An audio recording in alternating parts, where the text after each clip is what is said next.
What up, fam? I forgot to put my headphones on.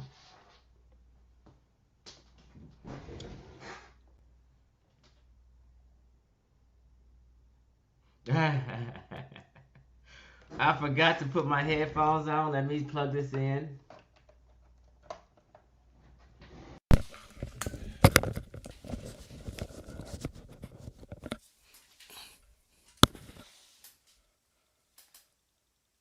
Okay, so I'm talking now. Can people hear me clearly? I need to see a number 8 if you can hear me clearly, family. I need to see a number 8. Let me get my tablet together.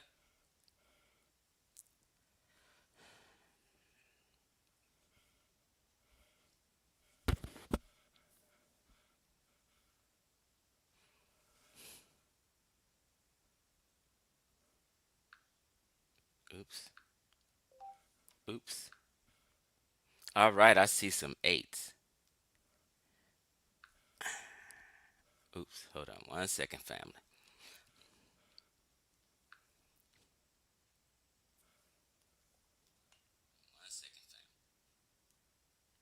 Okay. Hey, I got 20 people in the building. I see the 8s. Hey, sweetheart, Rashonda Hayward, with your little fine ass.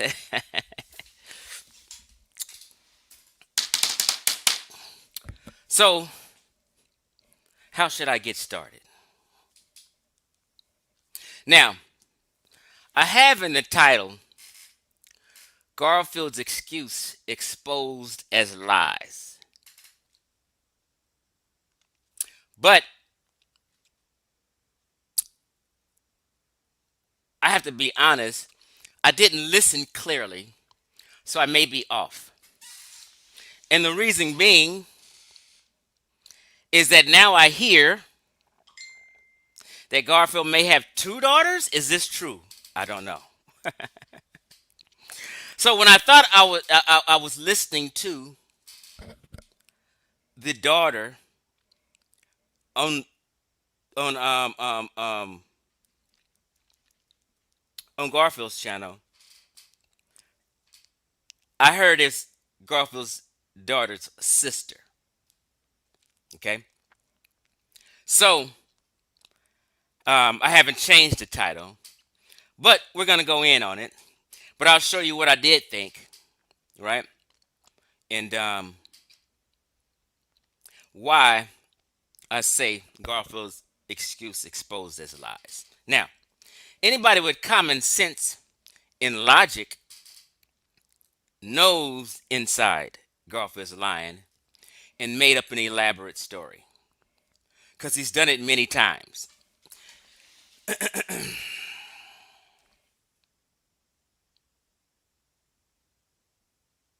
Right. You say, aren't you? For that? Yeah. See, Garfield don't rep his family like most of these conscious dudes. So, it's easy to make a mistake not knowing how many kids he got. Yeah, because these niggas is never real. You know what I mean? They don't represent the black family. Garfield's married and you never seen his wife. He don't represent black love and the black family, right? It's all talk, smoke, and screens, right? Matter of fact, he don't give a fuck about his family or his wife or his uncle that died or supposedly died, which I don't believe that. But let me take a note right here because I just mentioned something.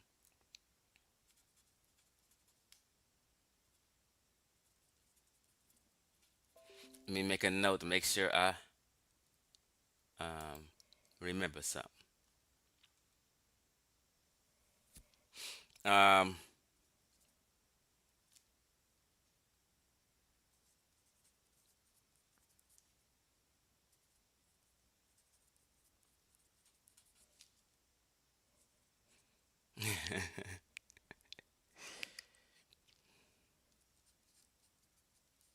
I'm just making a few notes because a few things came to mind that I want to mention in this live stream. We're not going to be long, family. I'm just going to go on a rant, give you guys some grown folk wisdom, and We're gonna end this.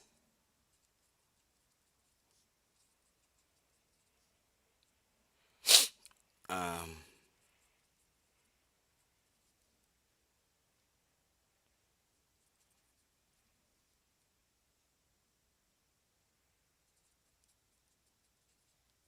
all right. What's happening, YouTube? I got my little. Do you call these ponchos? What do you call them? When I went to Mexico, I got one, and I just love it. In the wintertime, I always wear it, right? So I'm just wrapped up in my Viva Afro Latino, my Latino gear. Okay, so they trying to help me talking about his degree. Y'all crazy. All right, so let me start off letting you know something about Garfield. Because me and Garfield used to be cool. Used to be. I know the cat, been following him. We've talked on the phone several times, and we used to be cool. Until I start figuring out this nigga is kind of full of shit.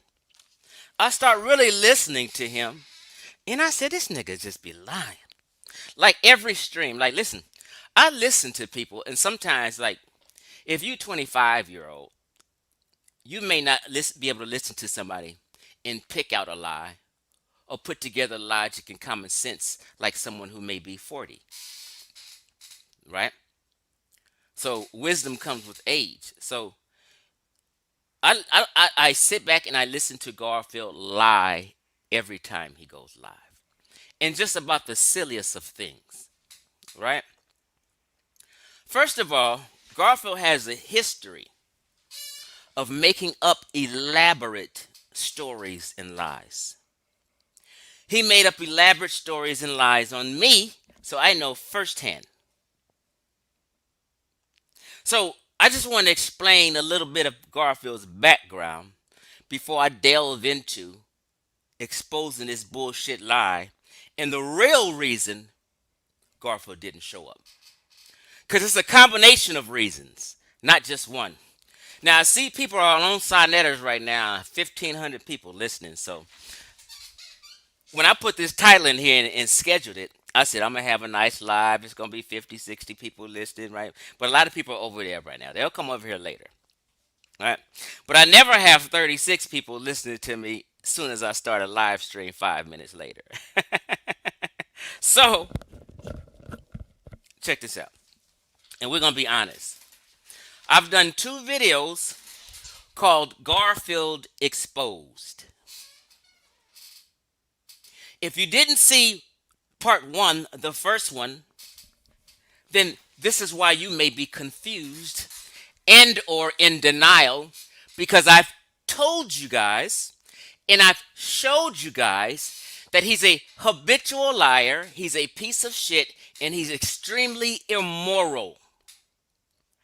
If you don't know that means you didn't watch the entire video called Garfield Exposed, because I had receipt after receipt after receipt after receipt, text message after text message after text message.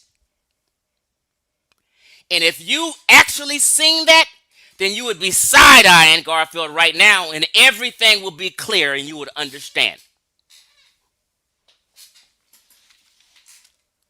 Now, most of y'all did see it, but you don't give a fuck.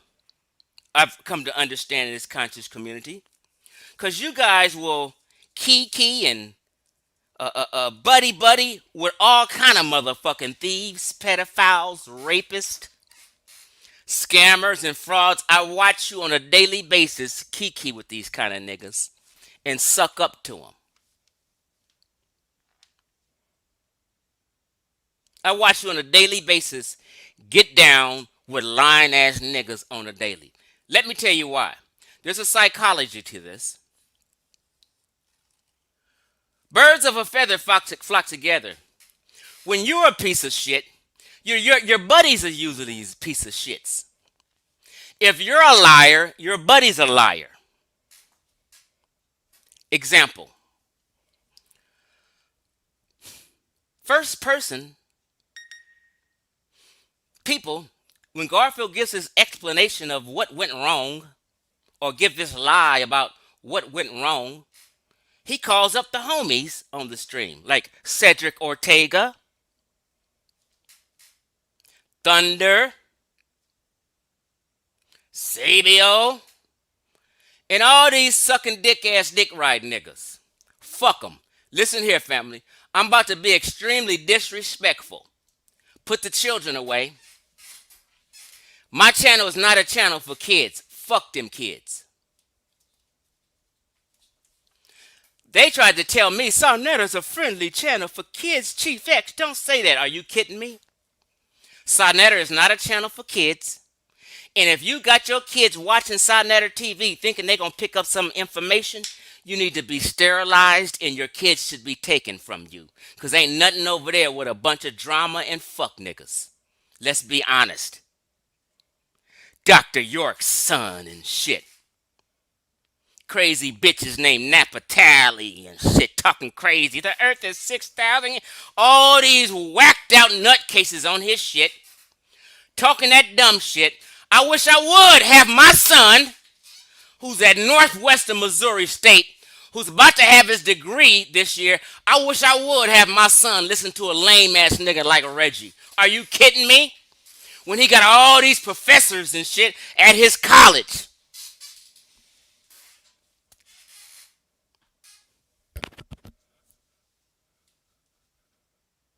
I wish I would have my kids watching Minister fucking Inky, Ali Muhammad, crazy ass Uncle Keck, Bobby the Banger, wilding out and acting a goddamn fool. I wish I would have my kids doing that. If you see my kids watching that, you need to scold me as a parent.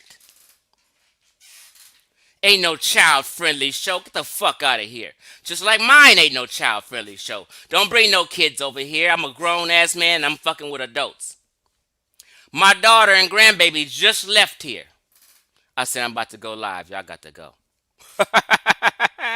Oh, I'm about to be disrespectful today. But we're going to be here till about 7 for 30 minutes. We're going to make this shit all fucking plain and clear. Hey, Garfield, I know you listening. You tune into every video I do. At first, I had this live stream scheduled for 3:30. While they're live on Pseudo Killers at 3:30, I'm listening in, and here come 3:15. Garfield say, hey, Unc, I got to get off the stream. I got to go. I'll rap with y'all later. He got off the stream because he knew I was about to go live 3:30, and he seen this motherfucking title. He said, let me stop fucking with you. Chief X about to kill my ass. Let me at least pay attention with the Chief X saying. I'm nervous as hell. Right now, Garfield is nervous as fuck that I'm talking, and he's listening to me. Ain't you? You hoe-ass liar. It's two niggas if I ever see I'm knocking their tooth out, and Garfield is one of them. I'm not just talking. If I ever see Garfield in life, I'm going to knock the tooth out his mouth on my mama. Niggas talk that shit. Nigga, I'm from Compton. I'm not just talking. Okay? Because of blatant disrespect that we about to get into. Foul shit. Listen here, family. I did Garfield Exposed video. Oh, hold on. I missed the point. I was talking about birds of a feather. And he calling his homies up to come up on there. Right? Niggas like Cedric Ortega, old fake ass sucking dick nigga. Right? Cedric Ortega is a clown who don't have a job or a business and lies habitually and claims, just like Garfield claims, just like lying-ass Chris Harris claims, that he has a bachelor's, Cedric Ortega, in biochemistry. He's a fucking liar, and you niggas need to call him on that. Sarnetta, call that nigga on this. Yep, me and Jabari text each other today. I said, Jabari, tune in at 6. So Jabari is more than likely listening to this right now.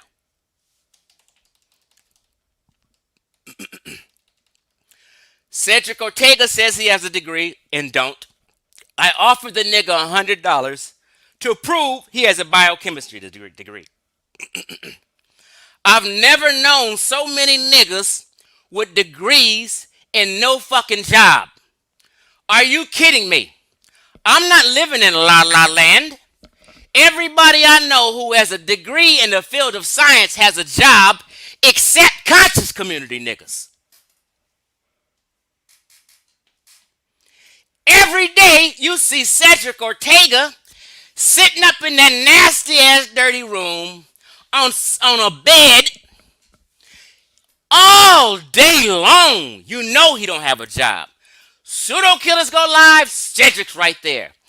Sonetta go live, Cedric's right there. Not no more, Sonetta, so don't fuck with you no more, Cedric. You exposed yourself. Garfield go live, there goes Cedric Ortega sitting on a motherfucking bed with a dirty ass flingy white t-shirt on that's dingy and dull as fuck. The nigga's poor and broke, and you can tell the nigga's on a cell phone all the goddamn time, and he has no job. Tell the nigga to tell you where he work. He can't. If 100 people got a degree in biochemistry, mind you, 99 of them people got a goddamn job. It would be one nigga who don't, and that would be Cedric. Tell the goddamn truth, people. So these are like Chris Harris, lying ass nigga, bad behavior having ass nigga, claimed, and I called him on it. All he did, Chris Harris claims to have a master's degree. He can't show it. Chris Harris, you get $100 to your Cash App on site if you show that degree with your name and the university you went to. Hold up.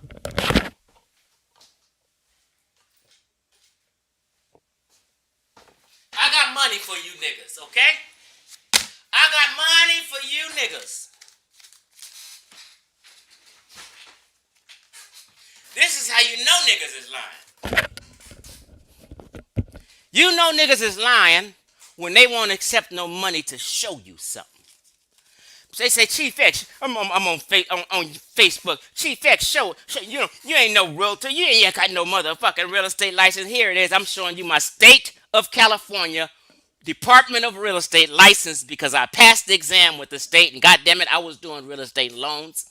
You can check out the Department of Real Estate of California. You can put in my motherfucking name, and it'll come up. Never had a complaint as a realtor and a loan officer because I was on point and trustworthy. Oh, you didn't know that? All realtors have a complaint portal, and you can type in their license number or name and see if they have some complaints with the Department of Real Estate. Cedric Ortega, you get $100 to your Cash App ASAP. I promise I will if you can show your degree. He hasn't because he don't have one. Chris Harris, you get $100 to show you got a master's degree. On my mama, I'ma pay you. You can't do it because you don't have one. Garfield Reid, you get $100. I've offered you $1,000, nigga, and you still didn't take it. Garfield gets $1,000. If he can show his degree in history, he don't have one. You don't even know what school the nigga went to. What kind of weak bitch ass niggas gonna have a fucking degree and scared to tell you, hey, I went to USC. Hey, I went to Cal State LA. I went to Cal State Dominguez. I went to Oregon State. What the fuck is wrong with you bitch ass niggas that you can't tell somebody what school you went to? That means they're fraudulent off the rip and they got something to hide. Shut your goddamn mouth.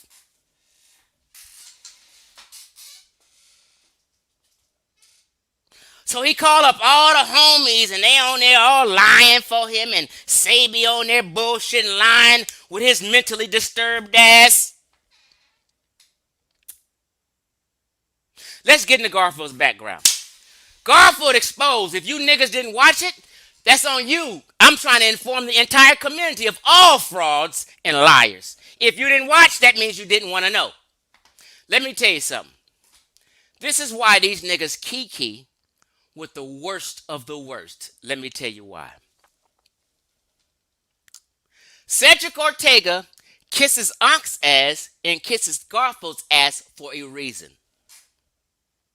Because every day he's gotten to enjoy and have fun being on live streams for 10 hours a day, not working and doing the motherfucking thing.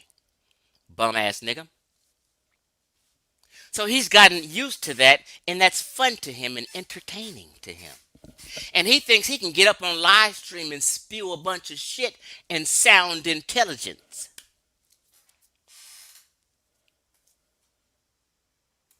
Let's talk psychology for a minute. Think. Let me tell you.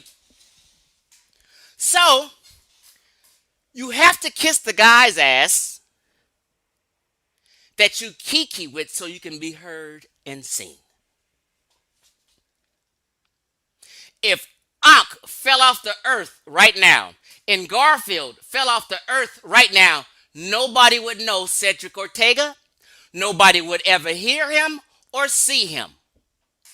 So in order for these niggas to be heard or seen, they gotta kiss ass to the most foul, fucked up fuck boys who ain't shit and suck up to them so they can be on the panel and be heard and seen. Fuck them niggas. I've been telling you this for the longest. I got my own shit. I tell these niggas to kiss my motherfucking ass. I don't need to be with. Hey, I don't need to kiss your ass to be seen on your channel. I got my own goddamn channel. Plus, I'm real and not fake. I fuck with stand-up guys. I fuck with Chef Reid. Chef Reid's a stand-up guy. He ain't gonna kiss nobody's ass. The nigga gonna tell the motherfucking truth regardless if it hurts your feelings, if it debunks your belief. He don't give a shit about none of that. And me and Chef Reid cool. Me and Corey cool. I'm not cool with the liars. Anyone who's a stand-up dude loves Chief X. Period. All stand-up guys love Chief X because he's real, he's honest, and he don't jive people. This is what stand-up dudes do. So the birds of my feather, people like Chef Reid and Corey, all them other niggas, fuck them. Listen, family. Garfield Exposed, I made 2 years, 3 years ago. Receipt after receipt. First of all, Garfield is known for making up elaborate lies. Let me tell you a few of them. Garfield tried to expose me because I exposed him, but I said to expose Chief X, you would have to lie on him and make up some bullshit.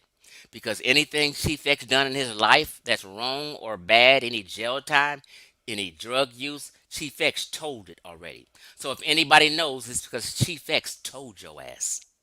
And I have no problem saying I was in a drug program in 1992. I've never had no problem. I keep that shit real.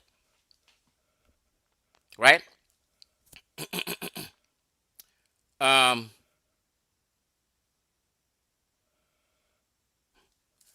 Garfield Reid, and when we was cool, he used to do credit repair.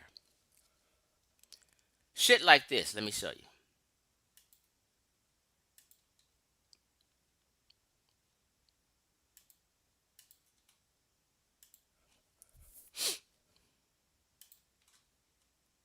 Let's be clear, people.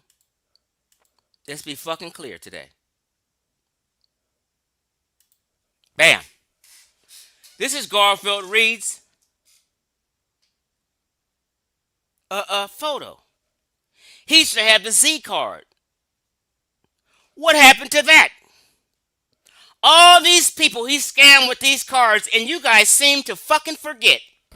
Oh, we just forgot he was a scammer. Oh, we know he's a fraud and full of shit, but I can't be seen or heard unless I'm on his channel, so hey, I'll forgive him and not give a fuck about all his motherfucking scamming. Hold on, let me turn my tablet on, make sure I'm sharing and everything is right.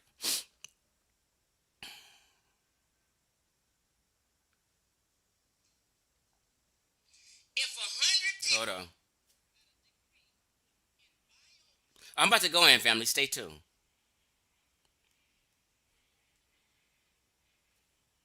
I'm gonna tell you the real reason he backed up. Backed out.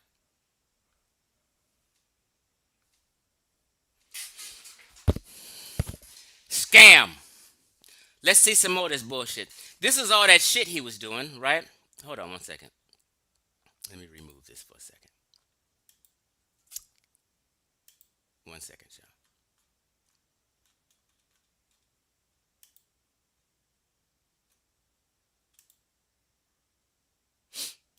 Hold on, y'all.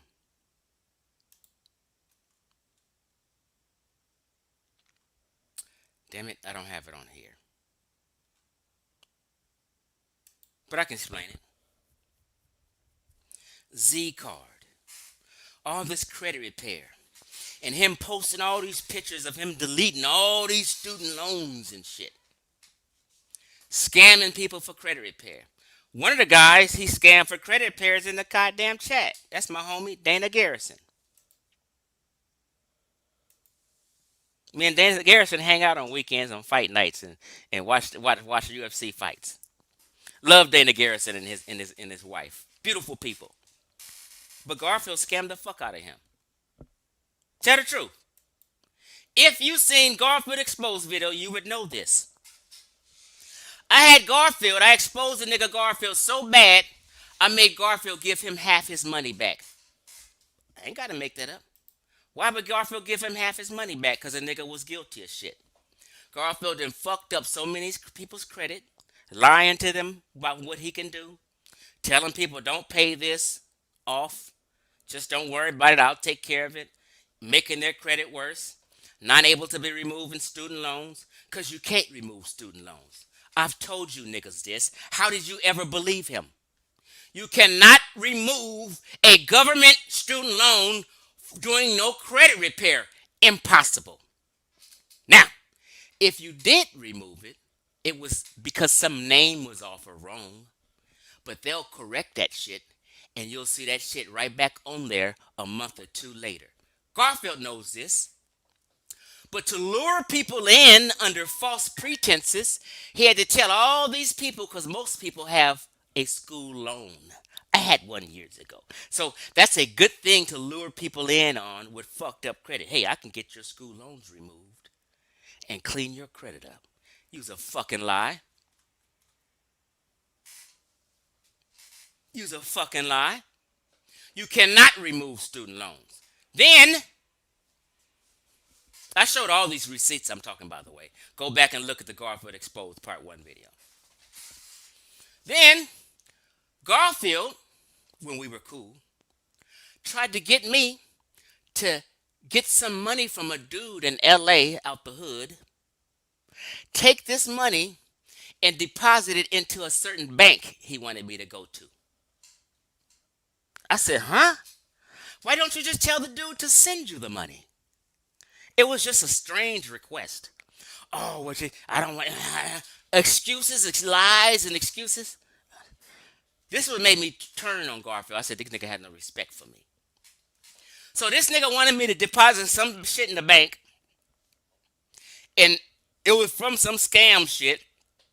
And here I would have been arrested in a bank trying to deposit money regarding some fraud, and here I am would be brought up on some kind of federal case. Garfield didn't give a fuck. I showed those receipts and I showed the text in Garfield Exposed video. If you didn't see it, it's on you. You just didn't want to know. This is all facts. He didn't give a shit about me. He wanted me to take a federal penitentiary chance. And he admitted that he asked me this. Go look at the video. I ain't got time to replay all that shit. Garfield got exposed so bad. This is why I know he's good for making up elaborate lies. Made an exposed video about Chief X that he had to take down because he lied on a dead chick in Texas. And a whole community in Texas was mad at this nigga because he lied on a dead girl. So I know he'll lie on his uncle, he'll lie on his daughter, he'll lie on any motherfucking body. He said, Chief X, he said, I've talked to a dude who said he slept with Chief X and been in a gay relationship with Chief X. Elaborate lie. Y'all seen the video. I said Garfield Reid I will pay you 100 bucks. Please expose me. Please show the guy. Please play the video and the audio. Please. This is Chief X. I knew he was lying on me to try to embarrass me. Did he ever do it? Did he ever, after I exposed the hell out of him, if he had anything on me, he can't wait to post it. There was no fucking story like that. He made it up an elaborate lie. He's always made up elaborate lies. Garfield Reid, please, I will pay you. Expose me on anything. Please, I beg the nigga to expose me and show this video or play this audio clip. He just made up that story. He's good for that. The shoes, the stolen shoes story. Y'all remember that? Ankh, Garfield, and Annie Hedrick, Sean of Maasai, his fuck nigga, his tooth is getting knocked out of his mouth when I see him. Them three niggas was so pissed because I exposed them niggas. They all three got together and tried to say I stole some fucking shoes that were too big for me that cost no more than fucking 35 bucks or some shit. In Texas at RBG Family Weekend where I was hanging out with Ankh. Ankh knows I didn't steal no goddamn shoes, and I found them shoes on cleanup at midnight when everyone went home. And then once I found them, the next day I got on social media, Facebook, and said, hey, I found somebody's shoes.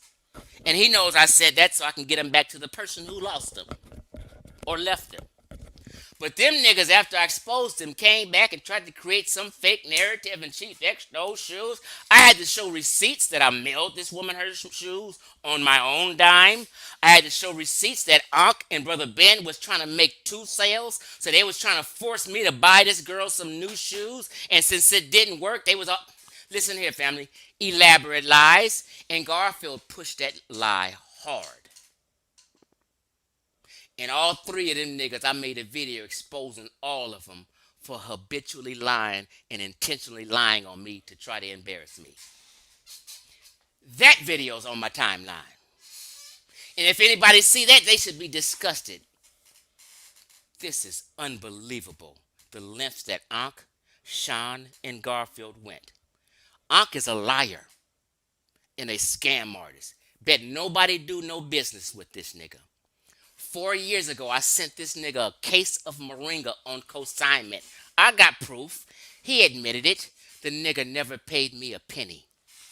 He spent the money because he's another broke nigga with no job in a fucked up business that he don't mail people his shit because he doesn't have shit in stock.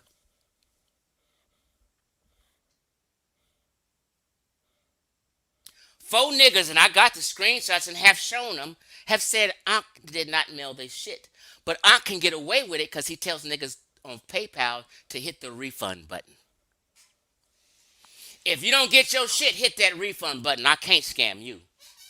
So in the meantime, when people order and they don't get their orders, he just keeps their money and hope they just fall the fuck off. Ask Ankh why he beat me out that money and didn't apologize, and then on top of that said I took that shit from you, Chief X. Fuck you. These are all bad behavior, scamming ass niggas and birds of a feather. See, nobody does business with Ankh because he's not a businessman and a salesman, but if you ever do, he's going to rob you.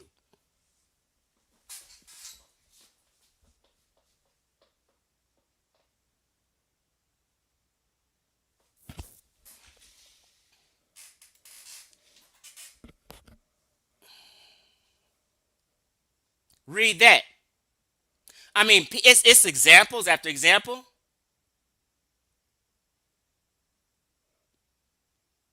This trade line bullshit. When I was a realtor, I used to always keep a couple credit repair people in my pocket because we trying to refinance their home or we trying to get them a loan to purchase a home or get a home. And I used to always have to have a couple credit repair people in my pocket to help people out so we can get this loan closed, clean this shit up for them. And they would talk this trade line shit. Shit worked temporarily. But he ain't going to tell you it's temporary thing.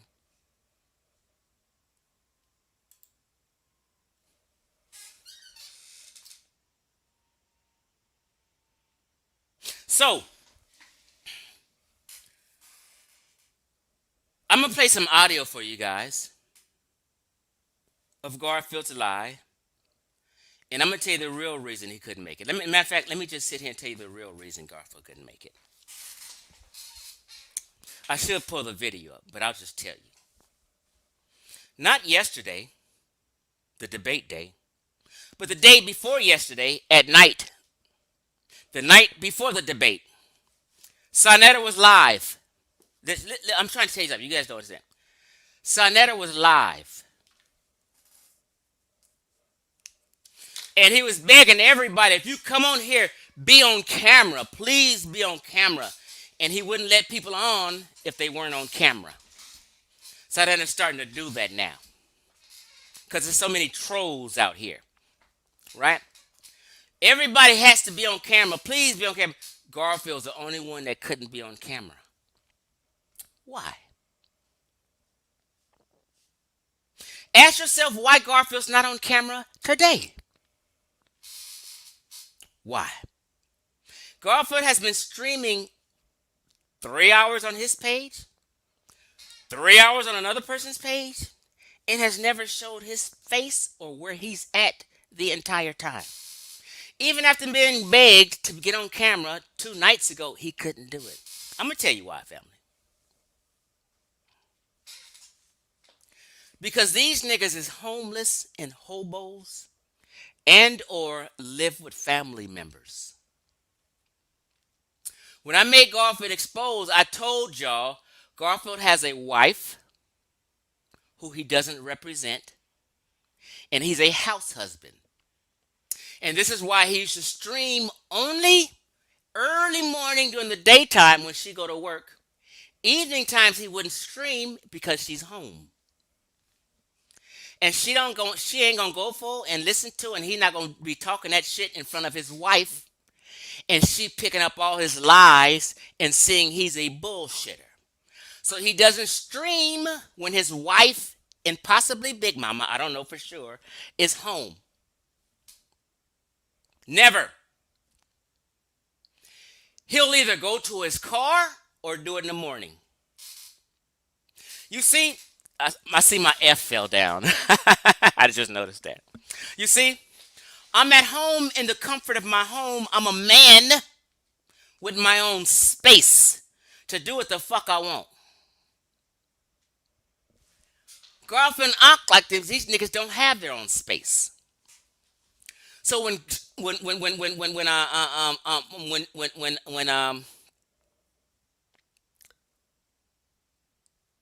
this is why you seen Ankh in the car yesterday, Garfield with his thing off, another niggas shit pointing to the ceiling and shit. You be streaming and all you see is the ceiling and niggas' faces. They lived in some fucked up environments. People home. Now, I live in a 1-bedroom apartment. This is a 1-bedroom apartment. This is my living room. My bedroom is right there. Everything's decorated. My shit fly. And the kitchen and dining room is around there. If I had family or a wife or 2 or 1-bedroom living here, I probably wouldn't be streaming live like that because my family, my wife, my kids or whatever are going to be in the background and be in my house, and I don't want you seeing that shit. Or my wife might be hearing me while to be in a debate with Jabari and do a debate on Sonetta of that extent, you have to be on camera. Garfield wasn't able to be on camera. Listen, I told Garfield when I exposed him, you live with Big Mama. That's why you got that old ass painting in the background. And not that black couch, but he used to have this other couch in the background. Old Big Mama couch. So you know it ain't no young nigga, no youth nigga for no young girl decorated that shit. I said he has to live with Big Mama or somebody. He got so embarrassed, he changed the room he streams on. And then he was in that room sitting bunched up in a fucking corner, and all you see is a white wall, and he's so close to the computer, bunched up in the corner, and the computer's up here, and he be in this little corner talking like he was in somebody's bedroom in a corner. Now he switched. He got this little green thing and a black couch in the back. But when his family is home, he cannot be streaming live and show his face. He was in a fucked up situation where it's the holidays and family was home. He couldn't go to his car and do it. That's these niggas' default. They car. That's why you see Ankh in a car. Because Ankh can't even really stream unless his sister and kids go to bed because he lives with his sister because his wife dumped his ass for being a no working ass lame. You ain't seen Ankh ain't had a job since I known him. He has this one fucked up business. The nigga get disability, and this is the reason why his wife left his bitch ass. He can only be in that living room when his sister go to bed or they're not at home. Other than that, Ankh will be in a car. I seen Ankh driving around in circles in a goddamn car for 4 hours on a live stream. What the fuck? These niggas is hobos. These niggas don't have no jobs. These niggas don't have no businesses. Garfield ain't never had a website for credit repair. He don't have a job. He can't go live and debate Jabari because one, he was scared as hell because I seen Jabari do a few warm-up videos and drop some hints and information that I said, oh shit, he's gonna kill Garfield. I even had a text conversation with Garfield and say, hey Jabari, make sure you use the fact that Canaan used to be a colony and a part of the Egyptian empire. Canaan and Egypt was in one empire at one time. Of course they influenced each other. Jabari used that shit. These niggas is next door neighbors. These niggas are of the same empire at one time. Jabari used that shit.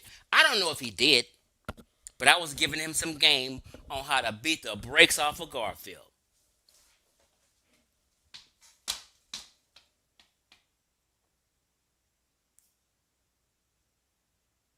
So, Jabari over the last several months had dropped some hints and some heat. And Garfield see that? Oh shit. Garfield is nervous because Jabari know how to make it plain. Jabari know how to be convincing. Now, I don't agree with Jabari, but Jabari is the GOAT. He's the best debater over there. Him and Pastor Bennett. So I agree. He can't beat me. I debated him and beat him. If y'all really want to get Jabari, you should be pushing me on his ass. Because these niggas been running from me forever. Jabari and Chief X is the debate to make. I'm going to show up and be very confident.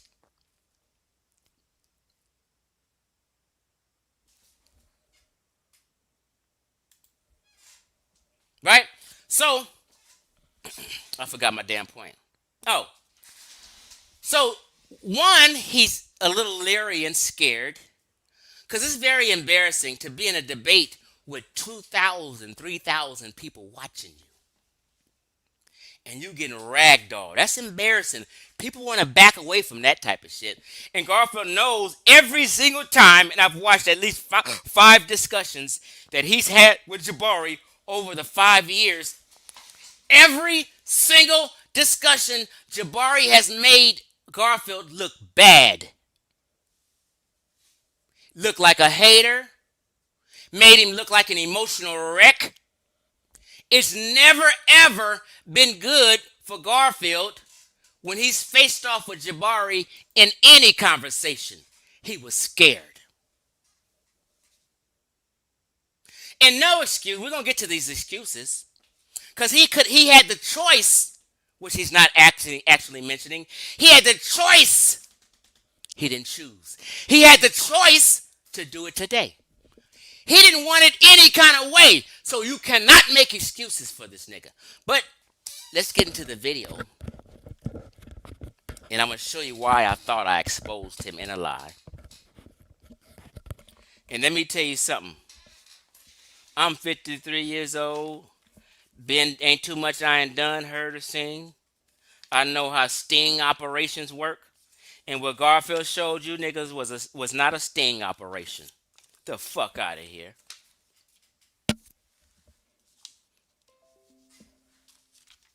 First of all, let me tell you how slimy he is. I forgot about this. Garfield don't give a fuck about his wife because he carried on that elaborate story about Christina. And if a lot of you guys ain't Facebookers and have not been in our Facebook circle, you wouldn't know. He was catfished with this chick, Christina, and supposedly have went to Atlanta to see the chick, blasting it all on social media while he's married. This is why he don't talk in front of his wife or around his wife or show you his wife. Oh no, she'll hear all them goddamn lies. Okay, so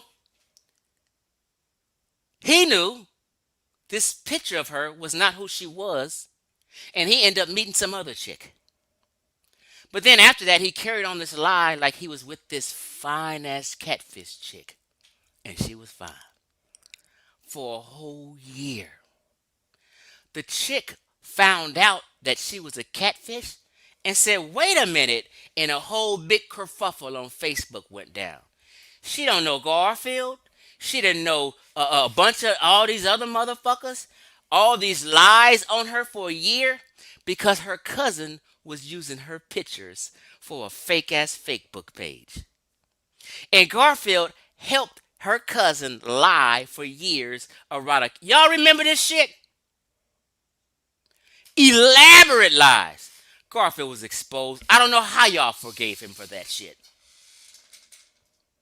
Had Ben and his wife all in this on this girl's chick thinking they was gonna be friends and cool, and here it is, Garfield been lying the whole time. Ask Ben of the Mossad. Ask Benjamin's wife of the Mossad. Tony Macaroni said he remembers that shit. He has a history of elaborate lies. He lied on his own mother. Do y'all forget? I exposed. Oh, my mama's a history teacher. She has a master's in history. And she's a Garfield's mother's not no history teacher. Garfield don't give a fuck about his family. Or no goddamn kids. He lied on his mama. He lied on his uncle. Did you guys see what do you call them things when you go to a funeral? Did you see the funeral program? This is how you prove shit when 1,000 niggas is on your head. Show them niggas the funeral program. What they call that thing? What's up, Jabari? Do your thing, Jabari. Right? Did you guys see a funeral program? Did you see any proof that he went to a funeral? He backed out the debate on the 24th. They reset for his ass. Backed out that time. They say, "Hey, Garfield, you can do this shit tomorrow." He didn't want to do this shit today. He's scared. He's been scared. Now, me and Jabari sitting here, we had a debate. I also had a debate with Polite. I've had blog talk debates with Lord Abba, a couple Hebrews. When it's debate time, I know how Sinetta and his channel get down. I cancel everything I have for the day.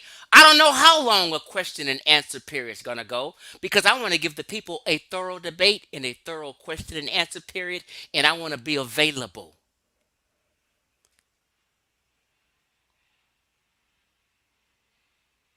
I clear out my whole day, especially when I know in advance.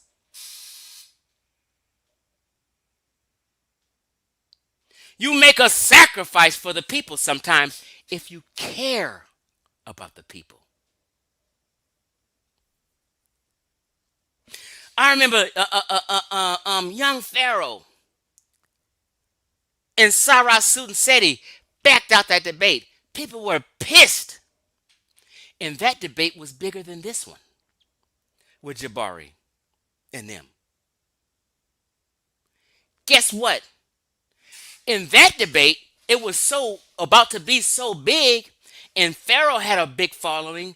Seti had a big following. Sanetter had a big following. So you got three people with a big following, and people who just really was just interested. You had niggas who paid for plane tickets in hotel rooms on that one. I showed the video of a woman crying that she wasted plane ticket money and hotel money to come see this debate, and these bitch ass niggas backed out. Unprofessional, irresponsible, careless. Them niggas basically said, fuck the people, we don't give a goddamn. And that's exactly what Garfield said. Tell the truth. Y'all don't know the psychology of this? You grown ass weak niggas is defending this nigga? Knowing his background of deceit and elaborate lies? Are you joking? Thunder, Cedric Ortega, Sabio, and all you hoe ass niggas, is y'all joking?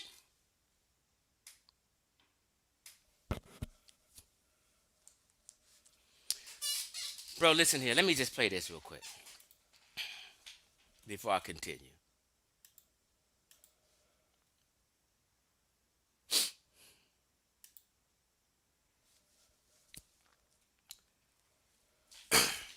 I'm gonna play first the part that I heard this lady, who supposedly his daughter, but I don't think this chick talking is his daughter. That's just me personally. Now I've known him to have a daughter, but I didn't know him to have two daughters. I may not didn't know. I don't know. I may be wrong. I may be right. I don't know. But when I heard this part, let me play it.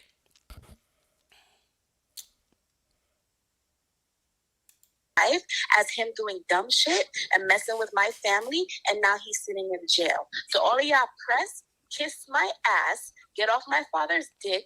You want your fucking $30 back? Go get it from Sonetta. Get off my father's dick. Pause. First of all, no daughter talks like that in front of their father. And what kind of father would put their daughter all up in y'all fuck niggas bullshit? All on YouTube explaining and talking nasty with no class at all. What father would have his daughter on YouTube talking greasy like that? What kind of child would feel comfortable but talking about get off dicks and shit with their daddy next to him? Like for real, is y'all crazy? Listen. You want your fucking $30 back? Go get it from Sonetta. And I'm done, Father. You have a wonderful day. I just have to get that off my chest because they're playing with you, and I don't like that. I'm gonna ride. Yikes. And who don't like Enjoy it? your day, Queen. Enjoy your day. Shot fired. Young lady, the young lady. Enjoy your day, Hold on. beautiful. Happy New Yeah. Okay, now Garfield. No, hold on. That wasn't the part. Let me rewind this. I fucked up. Hold on, y'all. All day. To the time, let me debate at 4:30, and only God that was important to our family. We got justice for my sister, and for those talking about who records it, we do. I recorded it too. My sister wasn't there to see for herself, so we recorded it. We recorded it for her. So this is why I didn't hear when she said sister. Right? Listen though. Who got a problem? Oh well. Talking about the video don't prove nothing. We don't have to prove shit to you. The real issue is y'all want y'all money back. Go hit up Sonetta and get off my father's dick. I'm sorry to be so explicit, Father, but I'm sick and tired of this narrative that they pushing. Because they in the comments like they getting paid for this shit. And it's annoying. Y'all mad because he wrote for his family? Because he came when his daughter called? Yo. Because he fought for her? Because he getting her justice? Right now, a fucking loser is sitting in jail. He's gonna remember New Year's for the rest of his life as him doing dumb. Okay, so just explain the part where I got confused because I didn't hear her say sister and stuff. Because at the end, she eventually said, "We helped arrest this guy who dumped something to a family member." And right there, I said, "A family member." I thought he robbed. I thought his daughter. He robbed you. And he used these emotionally charged words like he violated my daughter. And then she comes out and says he did something to a family member. I was like, why she didn't say he did something to me? But I didn't catch the fact that she was talking about her sister as a family member. So my bag on that. See, they would have pushed a false narrative on me. I'm gonna clean that up and say that's my bad. Okay, so let's just go here real quick. Hold on. My daughter was robbed.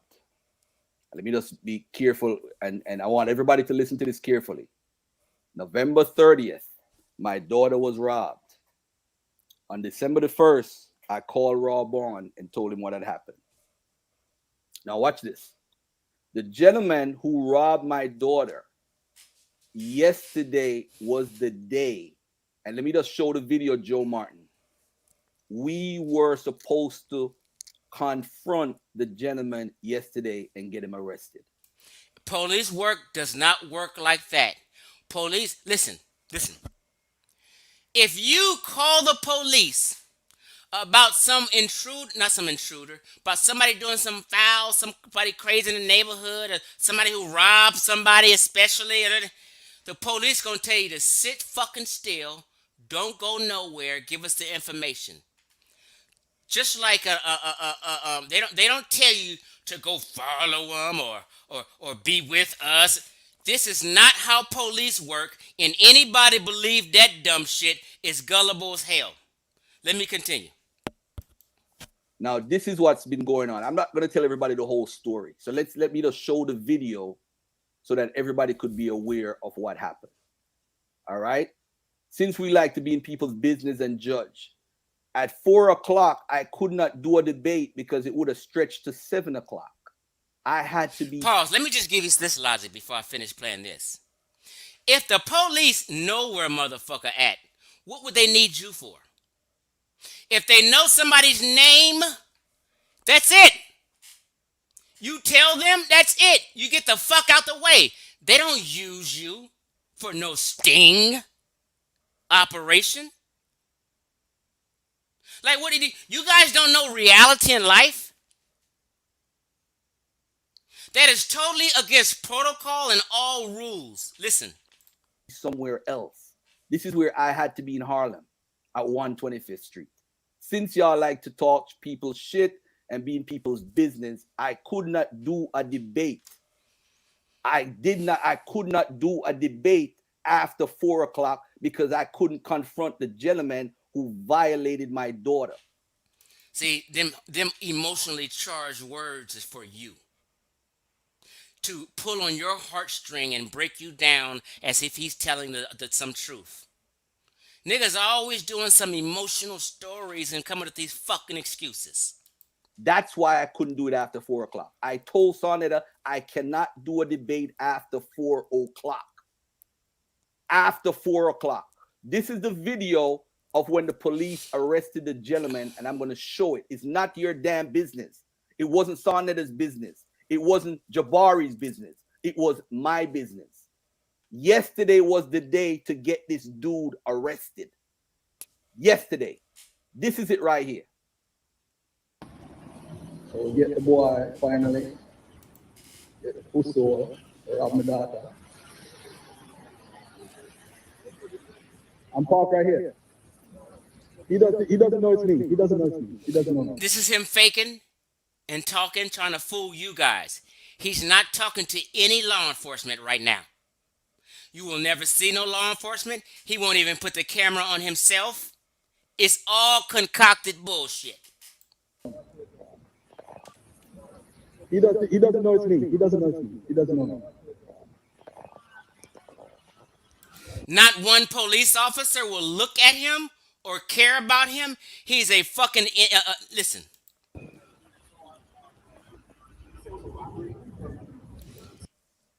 He's talking about he doesn't know it's me, and like he's in the middle of a sting. But guess what? They got this nigga handcuffed already. They're not even looking at Garfield, paying Garfield any attention. They go to the nigga right there who's locked up. That is not a nigga who robbed Garfield's daughter. This has nothing to do with his daughter being robbed 30 days ago. At all. Look, there we go right there.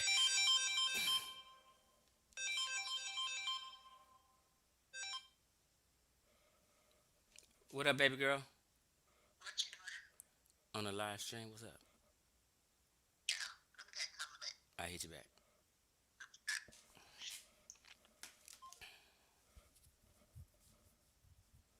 Women call me.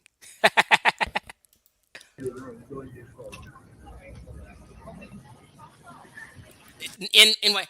And this is not a sting. Police don't need your help to arrest anybody.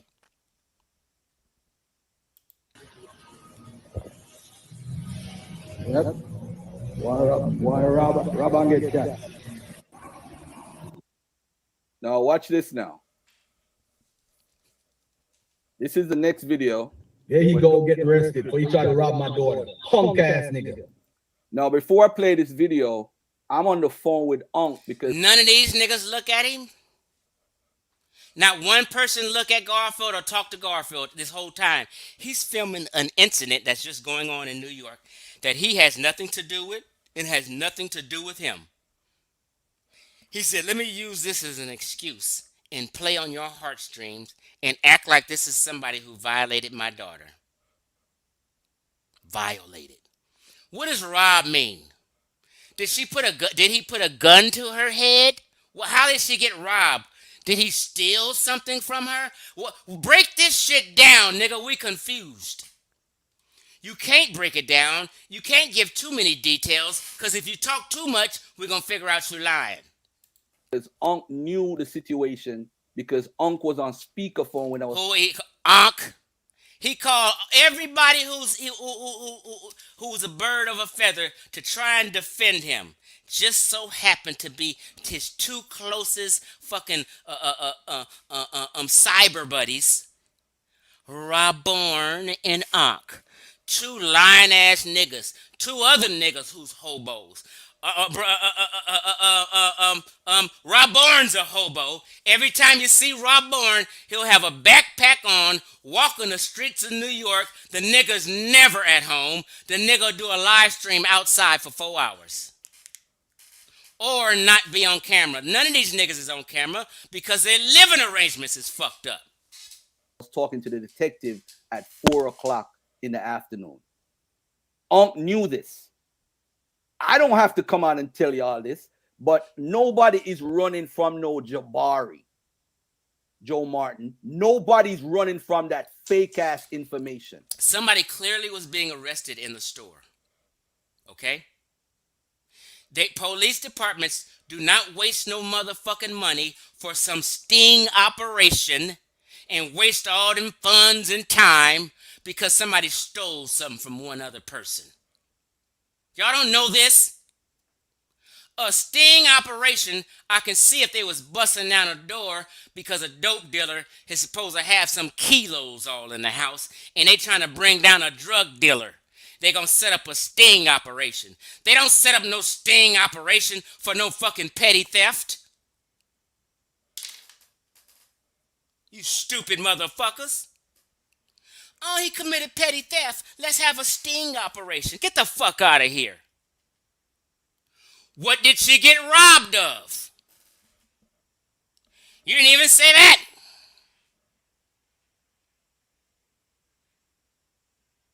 Well, she took her lipstick and her eyeliner out her purse. What did she rob him of?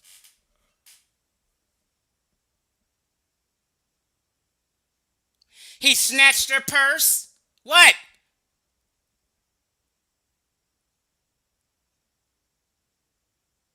You will never ever see LAPD or NYPD doing a motherfucking sting operation behind someone got something stolen from them. Or someone got socked in the mouth or assaulted. That's not how that works. You give a name and information, they do their own work without you.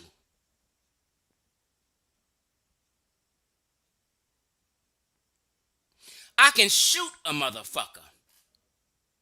And they still not gonna do a sting operation with a family member of somebody I shot. A murder is worse than robbery. And they still wouldn't do a sting operation. That's not how police departments work.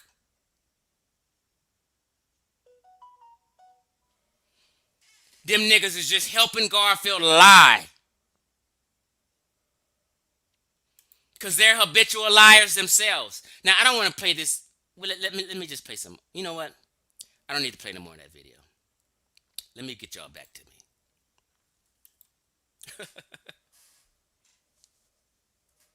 Then I see this chick in the chat who's supposed to be his daughter, and I click on her name. Y'all don't do this. I'm sharp, boy. I be on it. I click on her name and go to the YouTube page. Ain't had a video up in a couple years. But they did have some music videos of them singing and doing some song and shit, right? And the chick had a question and answer period. She was being asked who inspired you to sing and do all this old shit and get into music and sing. In my mind, I said, I know she gonna say my daddy, because Garfield used to try to be an entertainer. He used to sing and shit, go to the studio and be on tracks and all this old shit. I said, I know this chick gonna say my daddy influenced me, or I learned this from him, or when I used to hear my daddy sing at home, he influenced. This chick didn't mention nothing about a daddy, like she ain't even had a daddy. She said, my mama. I said, it's something strange here. If a child is talking about what influenced them to sing and make music, and she talks about her mama who don't sing, and don't say nothing about a daddy at all, and that's Garfield, and he sings, and then it's some bullshit going on here, y'all.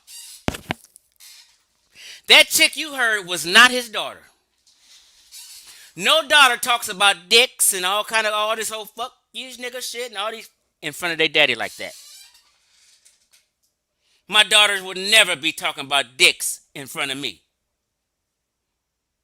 I got daughters. I know. You niggas must ain't got no daughters. My daughters are 23 and 24. The youth. I know about these kids. Never.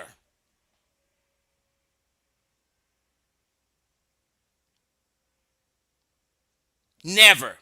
I don't know how I got 119 people up in here watching me. Niggas love drama. Wait a minute before I say a few more things I got to get on this nigga about. Let me just read a few comments so make sure I'm not missing nothing. If somebody had a question for me.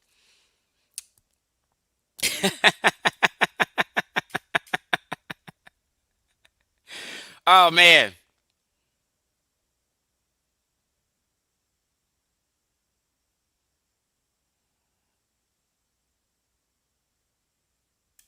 Like, what the fuck? What kind of daddies is you? How was his so-called other daughter in a sting operation and she didn't have shit to do with it? If it's a sting operation and you're trying to trap a robber, then the woman he robbed would be in the sting operation, not some other woman. Like, what are you... Oh, man, shit crazy.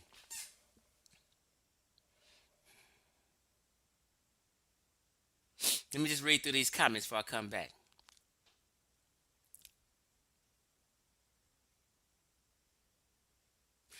Spin City, I'm not sure why you always bullshitting. It's like once you fight somebody and realize how they fight, always you see that on style they do. You see that on style they do. The lie look familiar. I don't think Garfield running no. I think Sonetta green like this. That doesn't even make sense, bro. You got to type a little better and communicate a little better. That made no sense. I'm not going to even assume what you meant, Spin City. But I know you always cover for people. Goddamn right he ran. And anyone who don't think they ran has the worst logic on earth. And it's somebody who likes to be on Garfield's channel and don't want to piss him off. That's right, Darrell. Who falls for this shit? Garfield's homies who know he's full of shit, who know he told a lie, another elaborate lie. How am I able to come up with all these elaborate lies he told? Another elaborate lie he told was his family He don't give a fuck about his family. He's been lying on his family forever. His family left him $1 million. While this nigga got a broke down ass couch behind him, some old painting, and he don't even have a motherfucking desktop. But somebody left you $1 million. You can't even get you a good camera like this and show some fucking clarity in your background. Hold on, that F is fucking with me.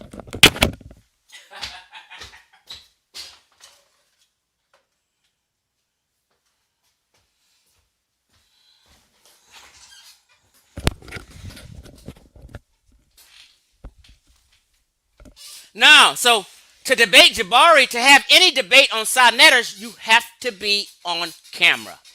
So one, he couldn't do it in his car. Two, he was scared as fuck. And three, his family was home.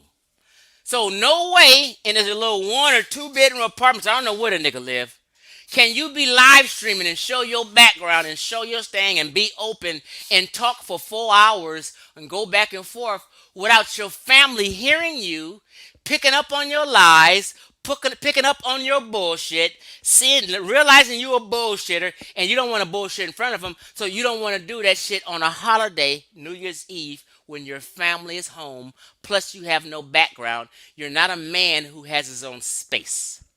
Every time you see Jabari on video, he has his own space where he can talk freely and be himself. Wherever his wife is at, she's doing her thing. He represents his wife. He represents the black family. I may not agree with Jabari, but I ain't gonna lie on him. He represents his wife and the black family like a real black man who's married should. Respect. Matter of fact, I'm gonna do this. I'm gonna invite people, not people, but Jabari, I'd love for you to come on. It's peace, bro, right now. We team right now, Jabari. I'm not going to bring up nothing else. Jabari can come on this panel and we can talk further about it and just really do this thing. I put the damn link to the chat in the stream. I pinned the message. It's there. Jabari, I'd love for you to come on and break this down, bro. It's peace right now, so don't worry. I'm not gonna bring up nothing else but this debate situation, this debate debacle. The link is there. I would love for you to come on if you can. If you can't, it's okay. But I just want people to be clear that Garfield, like my followers may not all be clear, but I want people to be clear that people have gave Garfield chance after chance to debate this shit. Oh, you can't do it on the 25th? Excuse me, the 24th? Okay, let's do it on the 31st. Oh, you can't do it today and you don't want to tell us why? Hey, how about tomorrow, which is today? Or I can't do it then. Man, goddamn, fuck you, Garfield. You a running ass nigga.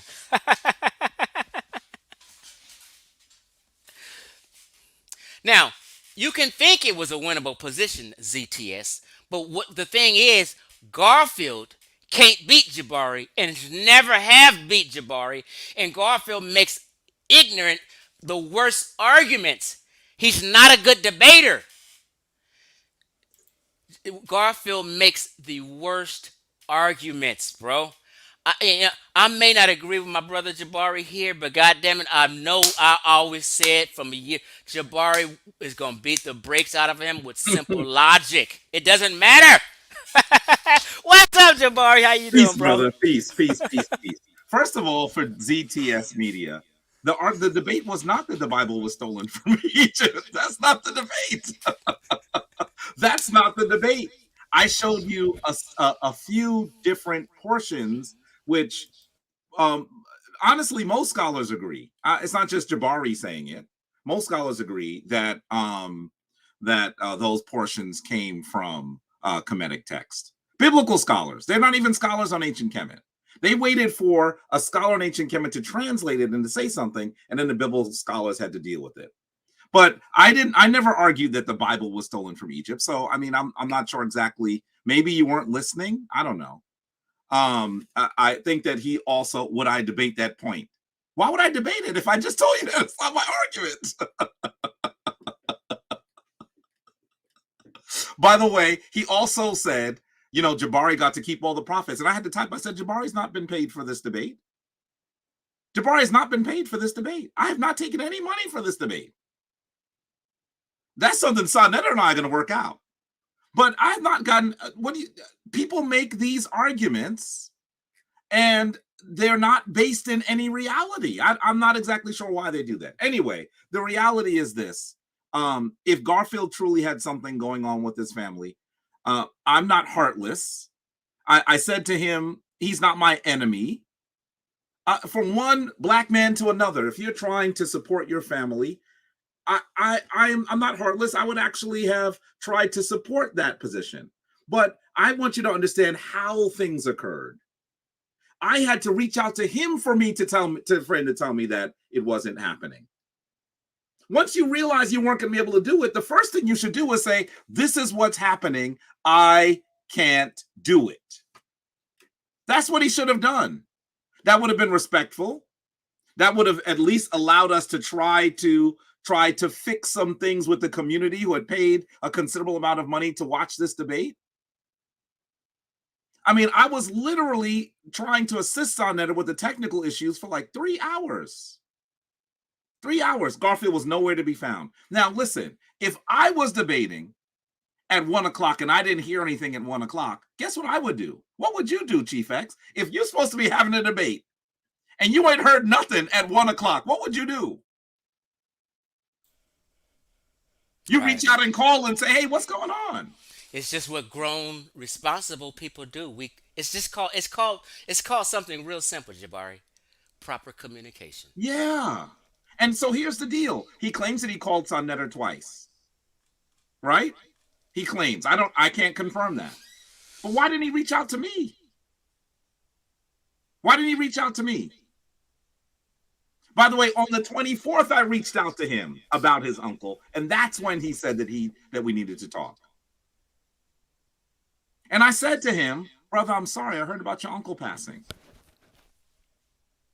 So this is not a situation where I'm trying to kill a black man. I got him. I'm gonna hurt him. That's not what the situation was. At no time did he even tell us what was going on.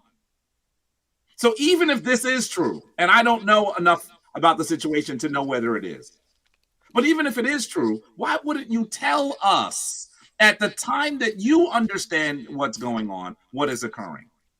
I'm on the phone with him saying, well, brother, how much time do you have? How could you even have a hard stop for a debate and not tell us that you had? What if we started at 1?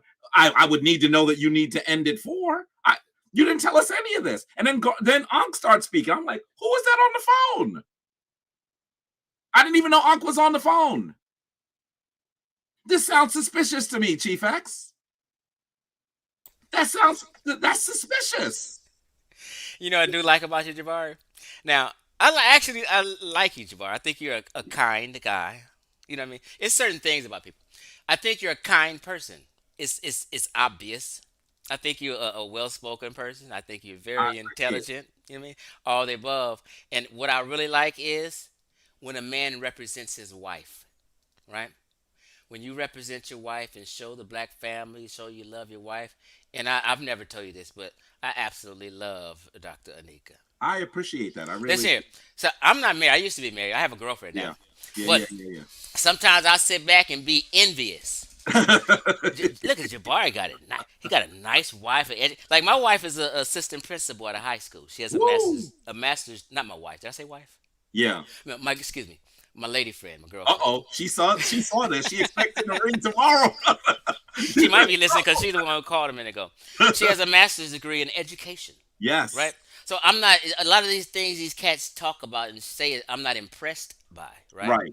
So when I see you and your wife, I said, damn, I wish I can have that kind of relationship and just have the wife just all intelligent and classy. So I look up to you and your wife, and I really, really appreciate you representing the black family. I don't know why these other cats don't represent the black family, but then talk black power. Because my understanding, they told me the black family is the first nation, right? That's what we were taught, right? You were taught on one side of the country, I was taught on this side. You know what the black community have been saying for 80 years. You know what I mean? Because the person that taught us that was probably an elder then. So yeah, I just think that when you look at this entire thing, I'm not trying to say I don't know whether it occurred. I don't know what but it does seem odd to me. I mean, so you were going down to film someone being arrested? I'm confused because the police didn't need you for it. If Right. you were going to go anywhere, wouldn't you go with your daughter and say, "Look, he's getting arrested. I just wanted to be here with you at this time." I mean, I'm still confused. And I'm like, why wasn't the victim there? I don't know. Like when I go places and I film things, I'll be like filming. I have my camera, then I turn the camera on myself so you can see Right. me, and I'll make sure I prove something or Yeah. prove where I was. And it's just like I mean, you just all ambiguous and filming some incident that got nothing to do with you. It seems. It was very peculiar. And you know what, Chief X? If I was a certain kind of person, I would check that out. Because what some of you don't know is that location he was in front of the Whole Foods on 125th Street. I know the inspector of that precinct. Don't you think I could call and say, "Hey, what was going on?" I wouldn't even do that. Because what's the point of that? I was saying the same thing. I should get one of them apps and see what the incident on that street or where that location was, and something to tell you. Brother's right. I know the inspector. I give him hell. I give him hell because, look, I'm like, this is my community. You're going to do things a certain way. You're going to respect us a certain way. But he knows me by name and by face. I could call him right now. I have his cell phone number. But that's not something I would do because I'm going to assume, I'm going to just give him the benefit of the doubt that something occurred. The reality is, even if it did, why did you behave the way that you did? That's the part that's confusing to me. And then today I'm listening to this crazy brother Ankh talk today. Just I heard when you were in the discussion, I said Ankh is just totally out of control. Ankh wouldn't even let you No, and Garfield talk and work it out or talk about it. He right. had to interject and get all crazy. And then it seemed like when you got off, like he was trying to blame you for the Yes. debate not Did you happening. see this? I mean, that's just crazy. I don't know You if you just saw. flipped it. You just flipped it on Yeah, Jabari like it's Jabari's fault. yeah. Did you see the screenshot for the video itself? I don't know. Most people don't look at the screen. I always look at the screenshot, especially when they have been created. They didn't just, use like some video that represents what was going on or some image that represents what's going on. They had a screenshot. So look, I'm gonna show you the screenshot because I said, look, I gotta capture this. You gotta share this. This is the screenshot for the video. Look at the speech bubble. By the way, the speech bubble coming out of the middle of my dome. But anyway, Wait a minute, that was the first time I did that. When somebody else, like if you guys are presenting, all I gotta do is hit that button and it just pops up. yeah. I Well, didn't know that. I set it up so that you could put it on. But look at what it says. It says, "Brother, I don't think I can beat Garfield. He's just better than me. What can you do?" And then Sawnetter says in his speech bubble, "Brother, I got it. We're gonna blame him for our mistake on the event platform." So it's precisely what they're trying to do. It's precisely what they're trying to do. Do you think that I prepared as hard as I did for this debate to make an excuse? The thing is, you saw my presentation, whether you agree with it or not, and some people will not. I don't expect everyone to agree. But whether you agree with it or not, you have to honestly acknowledge the amount of work that went into that presentation. And it was a good presentation. I may not agree, but I can't. I don't hate. It was a great presentation. I mean, you can see what I did. Do you think I did all of that and I didn't intend to debate? You think I did all of that and I didn't think that I was going to have an opponent that was going to be worthwhile? And you know Hey, what? Two people in the community told me that he wasn't going to do it. And I said this on Sonnetta. Chris Harris said, "Jabari, Garfield's not going to show up to that debate." And I actually kind of excoriated him a little bit. Said, "Brother, stop saying that. He's going to show up." And Chris Harris, to his credit, just said, "I don't know, brother. We'll see." But the whole thing was like. Remember, I was on Garfield about his book, right? Yeah, And it's all that elaborate thing. Now, I know Garfield was working on a book. I never said he wasn't writing one or working right. on one. I knew he was because I've been following him before we fell out until right. But um, um, I knew he wasn't even a quarter of a ways finished Mm. when he announced that he would have his book. Was it the debate with you?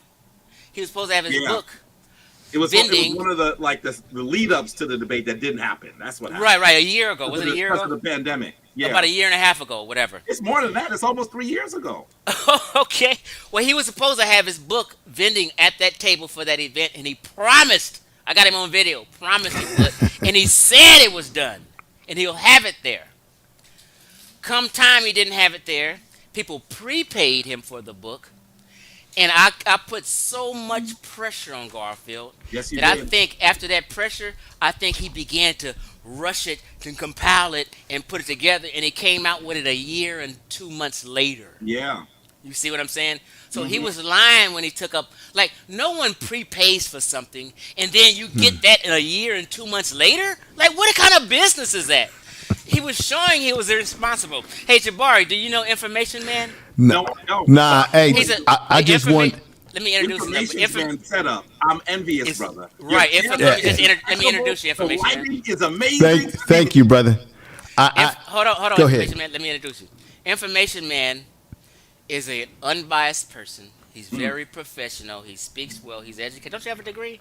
Yeah. I'm college. Right. Whatever they He has call a it these degree. days, educated. And actually, his platform could be a platform that people do debates and things on because he would be unbiased and a fair man.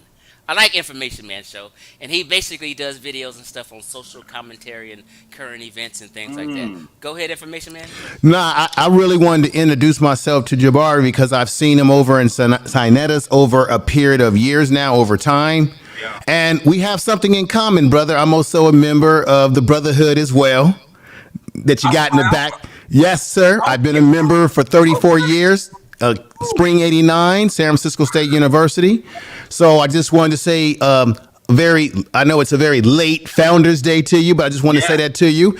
And I do enjoy some of the bass that I've seen you in over the years. And so I saw you up here with Chief X, who I have a lot of respect for and love for. And I said, this is an opportunity for me to at least introduce myself to you and let you know that I've checked you out from afar. And I think that the conversation that you all are having here is a very fair-minded conversation. You seem to be a very fair-minded brother. And I've just enjoyed some of the things I've heard you talk about, over the years. So I really appreciate being able to come up and speak to you personally, and the fact that I realize we have something else in common that I really appreciate. So that's all I want to do. I don't want to eavesdrop into the conversation too much longer, but I just wanted to say, peace to you and much respect to you. I would love to get you on my show, interview you, or get the brothers, to do the debating and all of that. I have no problem with that. That'd be fantastic. Brother, let's do So. it. Let's do it. Yeah, I've been on the YouTube streets for a little bit. There's people who know me. I'm well known around some of the circles of the YouTube streets, and I'm very close with George Makem, and that brother who has the the Urban Nerds Worldwide. I really have a lot of respect for him. I really have respect for brothers that are actually doing the work outside of just talking, and that's what I really respect a lot. So. But Chief X, thank you for letting me, for dropping that link and giving me an opportunity to be able to talk to this brother personally. And I'm going to drop down because obviously this is a conversation that people that really know what's going on need to be a part of. And I'll just drop down and listen from afar. So thank you, brother. Thank you, brother. I'm subscribed. Let's communicate, okay? All right, no problem. We'll communicate and everything like that. Take care, Chief X. Thank you, brother. Peace, brother. You're muted, bro. You're muted. You should let him interview you one day. Yeah, I would love to do that. I'm He's gonna reach out to he's him. a great guy. He has a decent audience, man. and Yeah. You might be able to get some of his followers. Yeah. I wasn't aware of the show at all. Yeah. And I'm seeing he's talking about stuff. People always hear me talk about ancient Kemet and maybe to a lesser extent Africa, but the reality is, listen. Politics is something I am absolutely fascinated by and have studied for a long time. And I also claim to be a bit of a media analyst. So the stuff that he's talking about, I'm going to definitely want to take a look at too. Absolutely. You're muted. You're muted. You know who else liked you, and I think you would. I hope, I wish that you would do an interview with Chef Reid. You know Chef Reid? No, I just met him here. Chef Rain of he used to be with the pseudo killers until put him out because he was too real. Mm.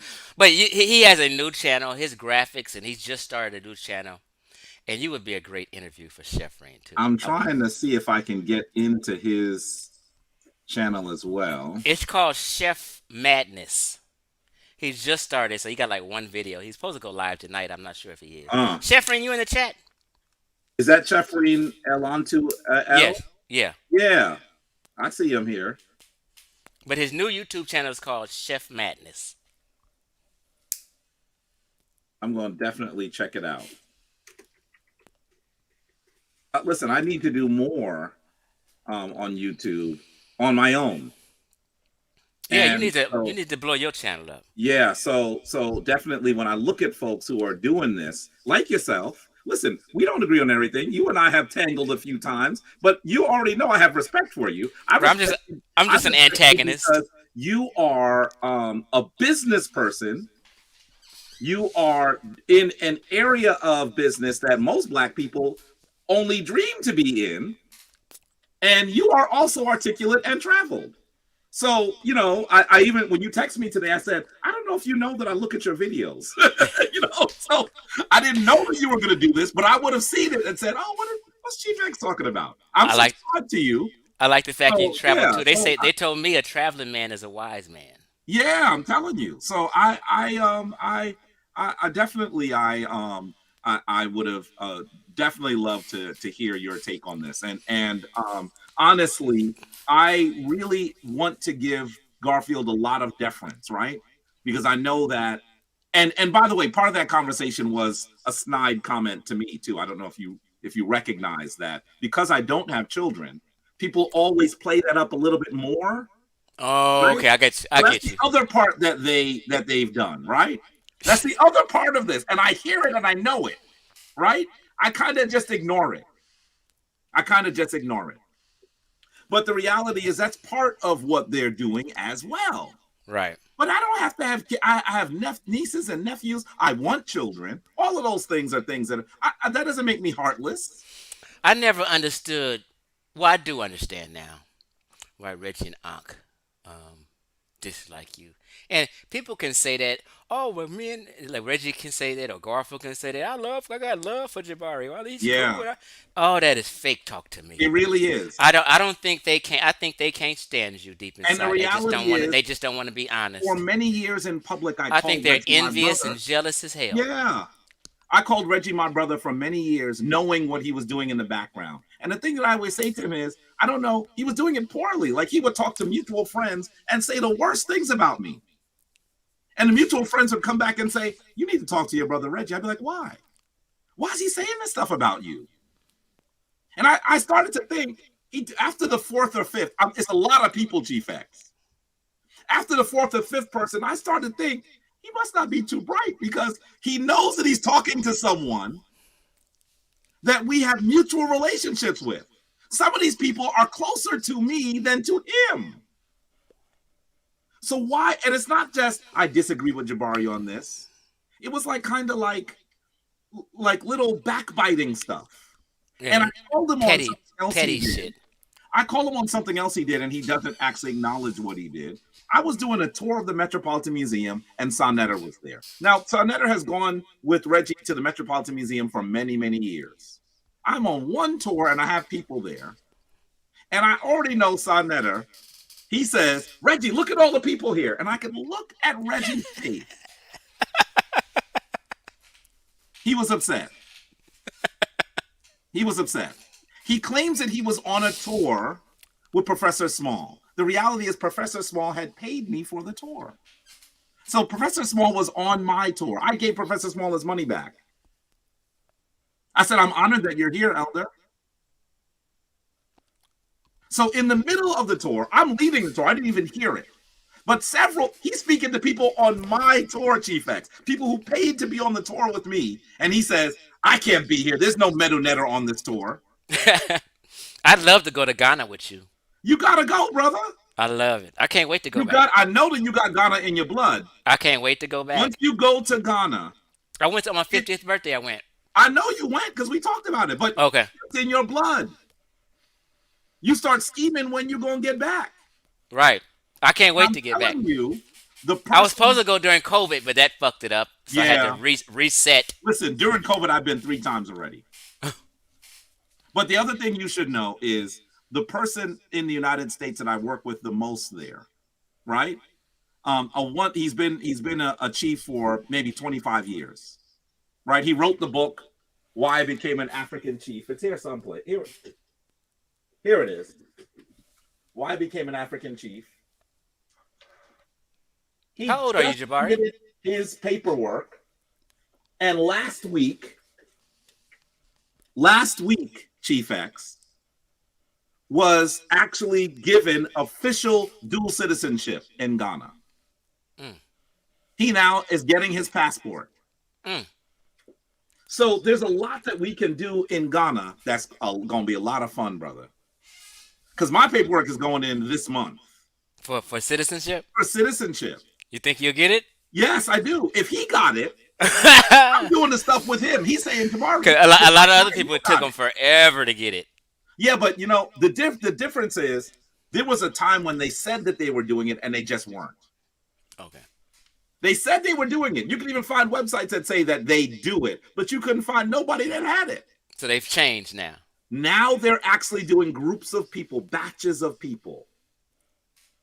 So something different is occurring. So it's wonderful. Anika and I are building a house there. It's almost complete. Oh man. We're gonna go back, and if you come with us in August or soon after, we're gonna sit out and eat some food and drink some, you know what I mean? And you know, listen, there's no prohibition on alcohol, right? So you and I gonna have a drink, you know what I mean? I'm gonna have me some whiskey. Yes, right. So I'm just saying, it's amazing. And this, to connect what we're talking about now back to this whole situation. There's a lot of other stuff that I do, right? Just like there's a lot of the stuff that you do, right? I'm one of the things that's frustrating to me. I'm actually, I already subscribed to your channel, Shafreen. Thank you. Now, anybody else who's listening, please subscribe to this channel in the chat.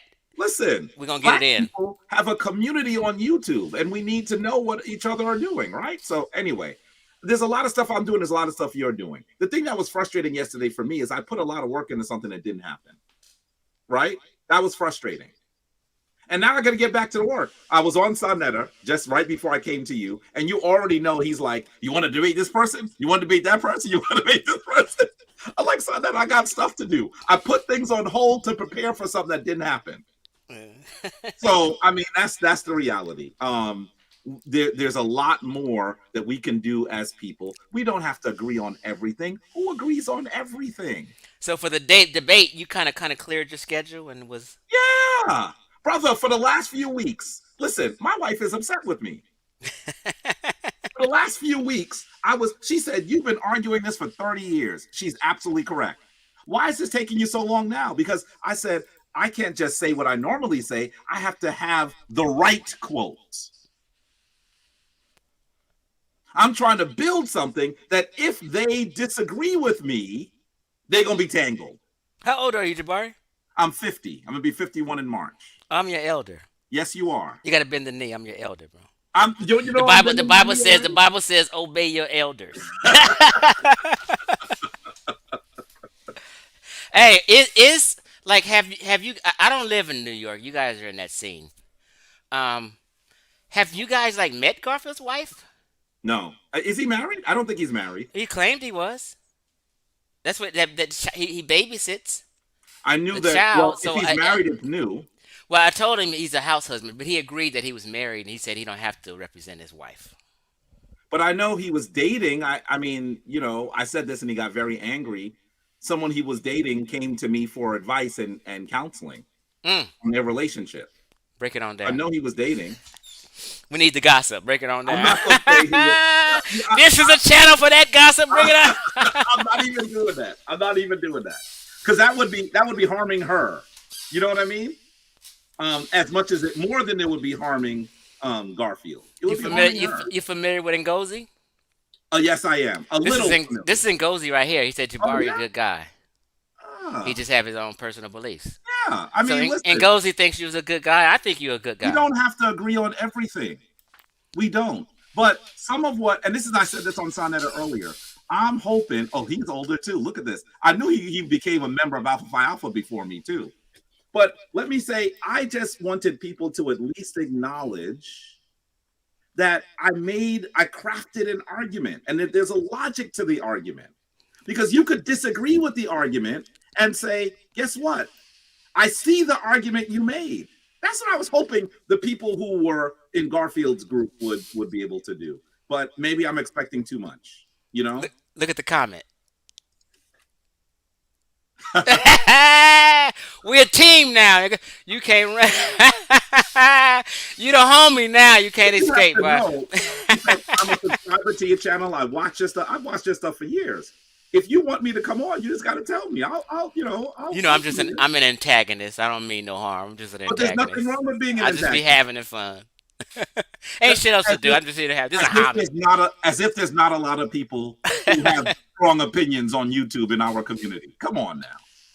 You know, and we don't have to agree on everything. The reality is Reggie and I were friends, and there's a lot of stuff we didn't agree on. But the stuff that he did was not the stuff that you do as a black man to another black man. That was my issue. And that's why I said he's no longer my brother. Because, you know, I mean, I don't have to agree with you and still say that I can respect what you are doing and who you are.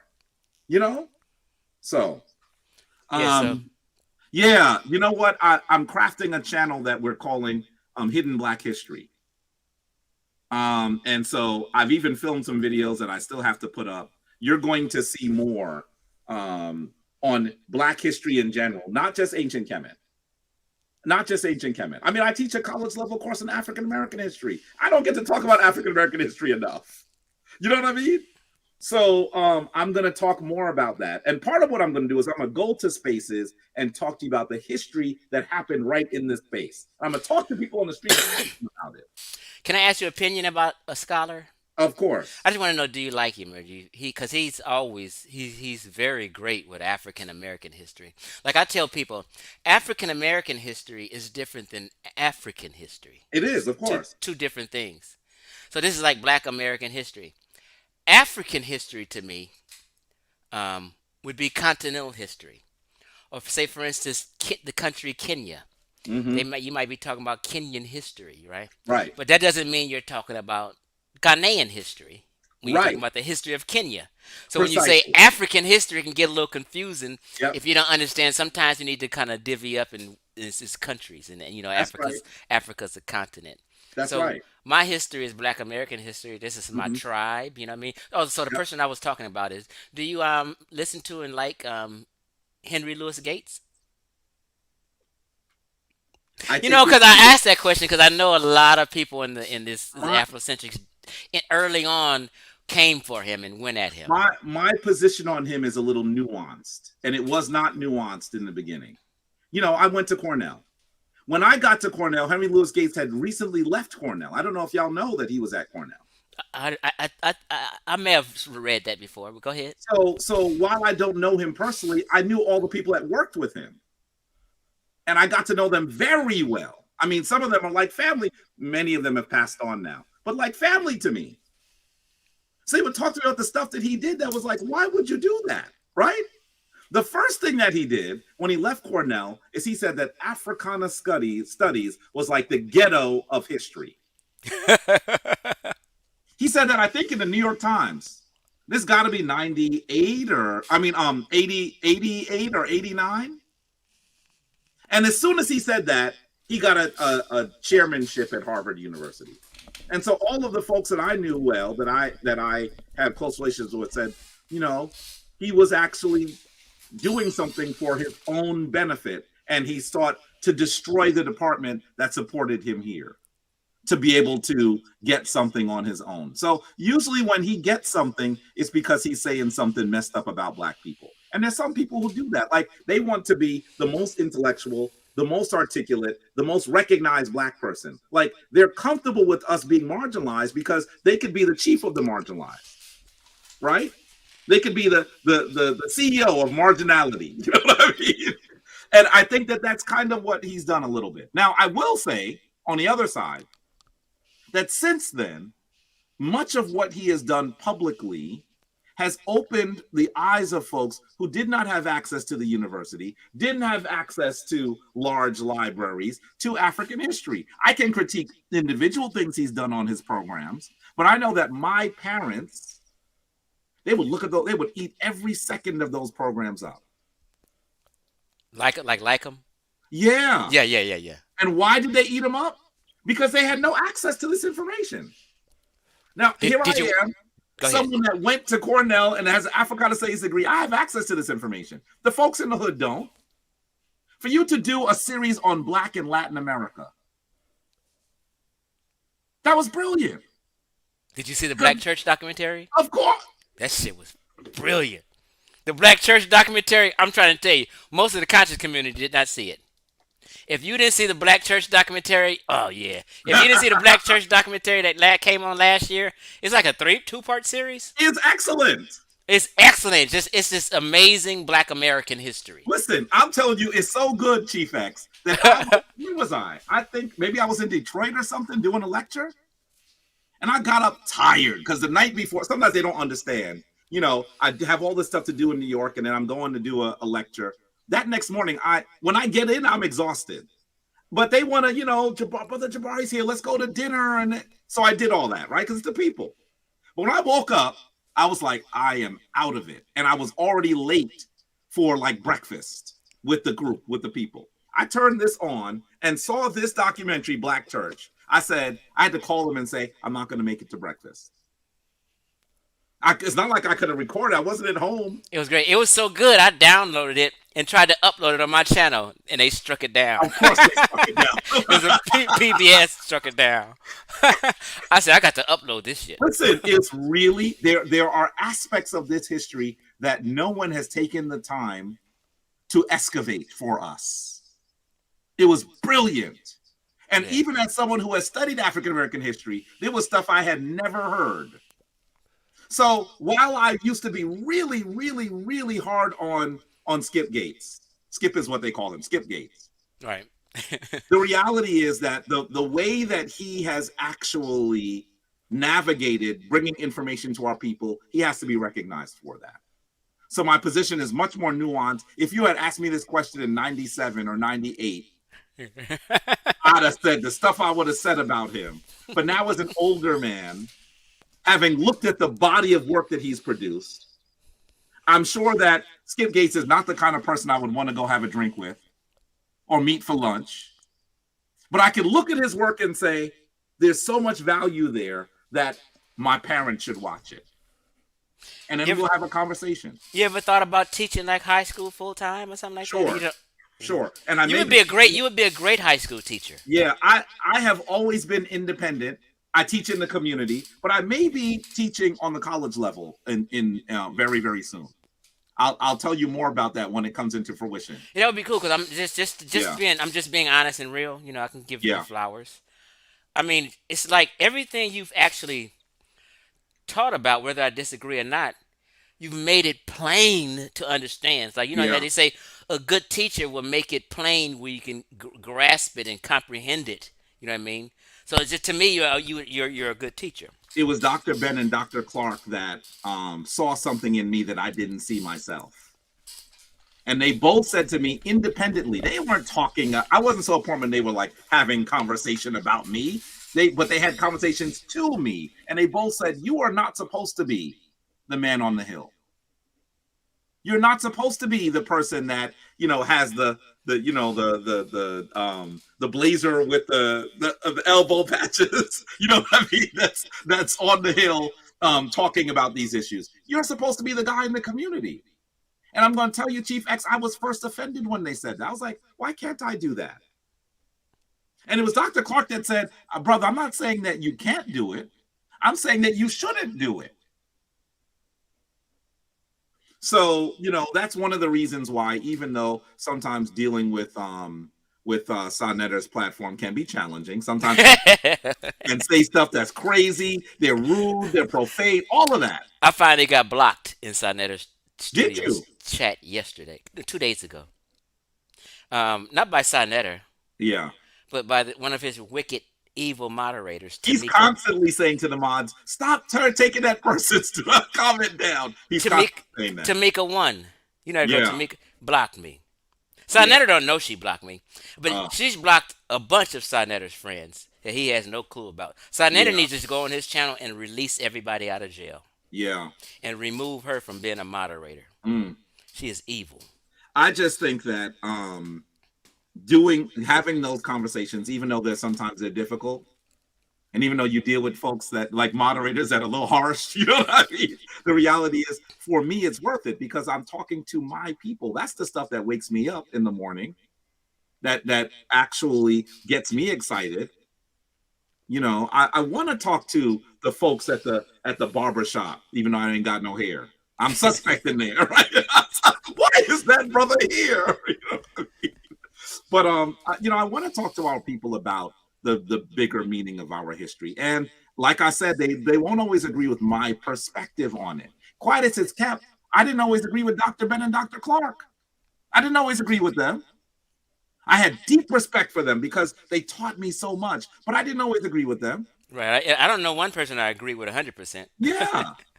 So that agreement is not the glue that should keep us together. I want you to make a rational argument, a strong argument, and then we'll have dialogue about it. When I was in Dr. Clark, Dr. Ben, there's another scholar that was more important to me than anyone else that most people don't know. His name was Dr. James Turner. He just passed away last year. Dr. Turner would present all the information and then you'd have a dialogue. You know how hard that was? The class he had called the seminar. There was 10 people. You'd read a whole book and then you had to make your argument. This was hard. And I think that at best, that's what YouTube should be. We should be reading together, studying together, and trying to have a better understanding of the information. Unfortunately, a lot of what happens is I call it the sportsification of our knowledge. So that, I'm going to agree with you just because you're on my team. And I don't think that's how it should be. I think that we should be looking at good arguments, making the case, and then have a discussion. I have one more question for you about New York scholars' history back in the day. You know who Matthew Attar is out here? Matthew Attar? No, I don't. He's a student of Dr. Ben. Actually, Matthew Attar. I don't say his name that way. I do know who you're talking about. Attar, yeah. Matter Ather. Yeah. Yeah. I do know him. We communicate every now and then. Okay. So him and Ashwar Kwesi back in the day were friends. And they went on the first trips with Dr. Ben, right? And he has lectures back in the 90s that are amazing today. Yeah. So he is one back in the day who I used to call my teacher. We went to the movies together before. That's my man. He had a stroke about 3 years ago, though. I did not know he had a stroke. Yeah, he had a stroke 3 years ago. He came through it, and he's okay now. You know what I mean? I still got love for him. I called him maybe a year ago, said, hey, I was going to take him to lunch or whatever. But he's talked to me a lot about history and a lot of the elder scholars and stuff like this. So it's one guy, Dr. Amos Wilson, is like one of my favorite. Was there some beef between Dr. Amos Wilson and the other elder scholars in New York back in the day? Because they don't really mention him. They don't really, I don't see them. I've never seen them in cahoots with him and talking together. And if y'all haven't read Blueprint for Black Power, I don't know what you're reading. I know people who have read Sun Tzu and Machiavelli, and they haven't read Blueprint for Black Power. Right. I mean, this by the way is voluminous. I mean, this is a book. And he was a scholar, a powerful scholar. But I think part of what was going on with him, I recognized myself in him. He didn't have a history degree, right? Psychologist. I at least have an Africana studies degree, which is in the realm of history, right? But that's not what his degree was in. Yes, he was a psychologist. But of course, the reality is, just because that's not what your degree is in, your degree helps you figure out how to think, right? I know that sounds condescending sometimes to people, but those great scholars taught me how to think, how to put together their argument, what makes sense, what information have you looked at. That's what his degree did for him, and he was one of the most important scholars in New York City at the time. He spoke a lot. Many people loved him He was dearly. my favorite. He was really powerful. He died early. That's part of the challenge around him. So he didn't get all of the accolades that others did because he died, and it was kind of unexpected. I remember when I heard that he died. I went to his funeral. Oh, okay, okay. I remember when he died. It was like, So what? you didn't have a problem with him. No, no, So no. so did the other elders have a problem with him? Listen, I'm gonna tell. I don't know that. First, let me say I don't know. Right? Okay. Because when he was around and I was around, I was a young scholar in the room. I wasn't talking with the scholars on that level as I would now. If they had a problem with it now, I would know. Right? But I was a young person studying when he was really big. And I'm gonna say to you that the thing that was amazing to me is that because he wasn't teaching on the university level, I want to say that he was a corrections officer at the time he was writing. Mm. Sometimes he didn't really fit with some of the other scholars, and some of these elder scholars have problems with each other. Okay. So it's not a lot. You're mentioning Ashra Kwesi. Ashra Kwesi don't like nobody. You know what? I figure y'all may have some issues because y'all kind of in each I don't other's have a y'all kind of personal- in each other's lane. Yeah, I don't have. But a here's the personal- thing about it: it's nobody should have no monopoly on anything. You know, That's right. That's everybody should be able to do what the hell they want to do. That's right. That's and right. hustle how they want to hustle, long as it's not foul or. When Anika and I go to Kemet, Ashra Kwesi is often there, and we've had dinner several times. Right? I still don't know if he would. If you said Jabari Osazi, if he would know who you were talking about. If he saw me, he would know who you were talking about, because he's always like, "This is a big group. Who are you?" He is standoffish a little bit. Yeah, but his group is always. He has a really big group, but he don't like nobody. He's not the friendliest. People don't know that. I'm gonna say this now. I don't have nothing against him, but I've seen he's not like the friendliest. I'm gonna tell you a story that nobody has heard. I was very close to Runoko Rashidi. Very close to Runoko Rashidi. And I know that he and Runoko Rashidi had problems for years. Many of those people that were close to Dr. Ben, that were doing tours with him, they just didn't agree with each other. I'm talking about everyone from Baba Mfundishi to Tony Browder to Runoko Rashidi to Ashra Kwesi. Ashra Kwesi is the one. None of them can get along with him. Really? I didn't know all this. None of them. Now that doesn't mean that he's not a good scholar. It doesn't mean He's a loner. work. He's just difficult to get along with. And in some to some degree, Runoko said, "I get it because so am I." So he Runoko- wanted. So it sounds like Quasi just want to be the alpha dog and just feels he's better than everybody else. Yeah, Asher Kwesi sometimes they'll all be sitting there talking about stuff that they love, and he'll basically say, all your stuff is trash. Why are you doing that? And by the way, But a lot of people don't know these little issues Yeah, and personality problems. People as just a be. scholar myself, he's wrong. He's wrong. They're not. This stuff is not trash.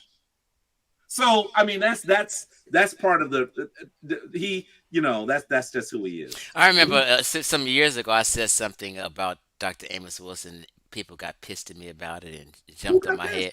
To the pack, I had to apologize because I said, Really? you know what, these people just maybe not just. You know what? I had to apologize. You got to tell me that story, either now or offline.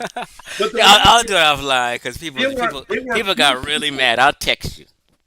Listen, Amos Wilson had one of the most really intricate minds of anyone that you could think of. I loved him. He was amazing.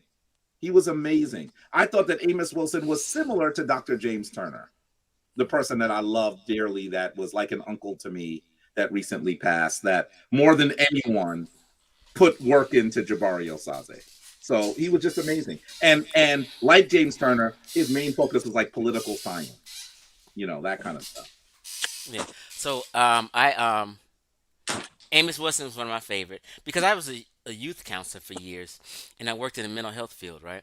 Yeah. And so I just like the psychology, and I always used to say, if since he was a psychologist, and he was a lot of times he focused on the mind of black folks, and I said, if our mind ain't right, ain't nothing gonna be right.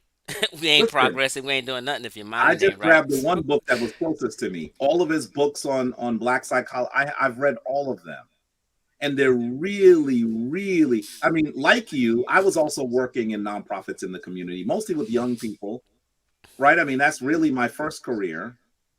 And reading his stuff and oh goodness, now I'm gonna forget the other scholars' stuff on his stuff on black boys. Come on, you're gonna remember what I'm talking about. You're talking about Help me. not Um, Chawanda. No. yes, Jawanza Kunjufu. Yes, yes, yes, yes. Jawanza Kunjufu. See, I'm on it. Well, I'm on it. Those scholars together, I mean, they were really the basis of a lot of the work I did with young people.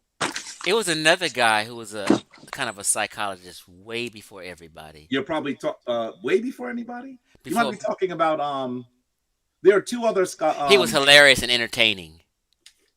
Damn, what's his Bobby Wright? I don't know him. You heard of Bobby Wright? I don't think so. Oh, okay. Yeah, I Bobby don't, Wright is his name. I don't He was think so. he was before them all. I don't have any of his stuff if he wrote. I don't have his books. But I'm telling you that their stuff was important. The psychologist stuff was important because it helped us figure out how we were going to heal from some of the trauma that we've had. You know what I mean? You'll be able to identify what's happening when you see brothers and sisters in the hood and children and how they behave. You're able to to diagnose what's going on so you can assist people. And so their stuff was powerful. It really was. Yeah, Yeah. man, I appreciate you coming on here, man. And, Hey man, listen. one more thing. Look, Go ahead. didn't you guys give? I just want people to know this, like my followers.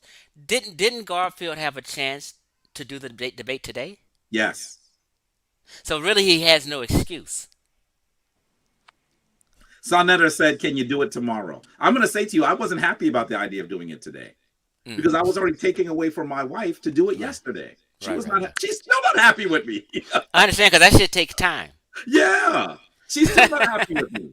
Listen, she's so upset. I'm telling you all kinds of stuff that I haven't told her.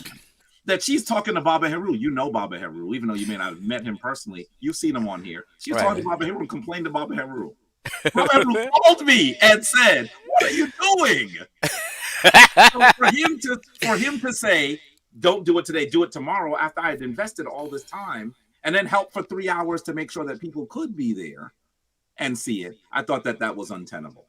But I didn't say that. That's what I thought. He was the one that said he was not going to do it today. Oh, okay. But I would have agreed that I didn't want to do it today either. Okay. So, I mean, that's the reality. The reality is that he didn't handle it well. If it is true, he handled it very poorly. Right. And at the very least, what he should do as a man is say, look, some things got out of my control. I'm sorry to the community that it happened this way. And maybe we'll be able to do it at another time. I'm really sorry that I let you down. Right. I don't know why people find it so hard to apologize. Yeah, I mean, it's not hard. Instead, it's my fault. Right? And you can save some grace and save a little face by saying, you know what, people, I really apologize. Chief X, as much as they blamed me, didn't you expect me to be in front of the Whole Foods? Like, oh, Jabari beat up his daughter. It's so easy. I apologize, people. Yeah. It's just so easy to do that. And then people say, you know what? Okay. Yeah. But now you got me out here making these videos because the niggas, after they fuck up, they still want to be arrogant. Listen, some stuff happened. I'm sorry that it happened. And then to make it seem like I was being insensitive when you didn't even tell me what was happening. I had no idea what was happening. So before you go, bro, Ank's interaction with you, today was foul. Yeah. And I'm just like, if like, so sometimes I'm like, some of us are just bad examples. Yeah. Of being conscious. Some of us are just bad examples. Yeah. Of being what we call woke or just being professional. And some people are in their 50s and shit. Yeah. And in your 50s, there's no way you should be communicating that bad. Ankh attacks me because I'm a person of a spiritual tradition. That's his real issue with me. Yeah. That's his real issue with me. And you get And more then, shine in him. yeah, and then when he attacks me, instead of like dropping it and saying this aren't don't mean nothing and start cursing and everything, I don't do that. I tell him why he's not equipped to have the conversation. He hates that. So it's personal right now with him. Very personal. So, you know, that's the reality. I mean, I already know that that's always. Now, he's never liked me. Never. Never. I'm going to tell you, when I was first coming into this community, I remember. So before you go there, because Ankh tries to be a multi-genius. Somebody asked him, can you do a video on nanoparticles? Me, I would have said, you know what, that's not my lane. Somebody else can do that. But these niggas want to lecture on everything and think they're multi-genius on every subject. And sometimes you just bow out and say, you know what, that's not my lane. I'm going to tell you, he's doing something very dangerous for himself, because his hatred of me is pulling him into an area he knows nothing about, because he wants to actually get at me. And he wants to get at me so bad. I'm not going to argue evolution with you. Right. But if you want to come into African history, why would you do that? That's like you saying, you know what, Chief X, I'm so angry with you, I'm coming over to your house. What? Why don't you come then? You know what I mean? Because when the door opens, you're going to listen. I wouldn't even say it's a surprise. You should expect that something's going to happen when you come into my home, right? So that's what he's ready to do. It's unfortunate.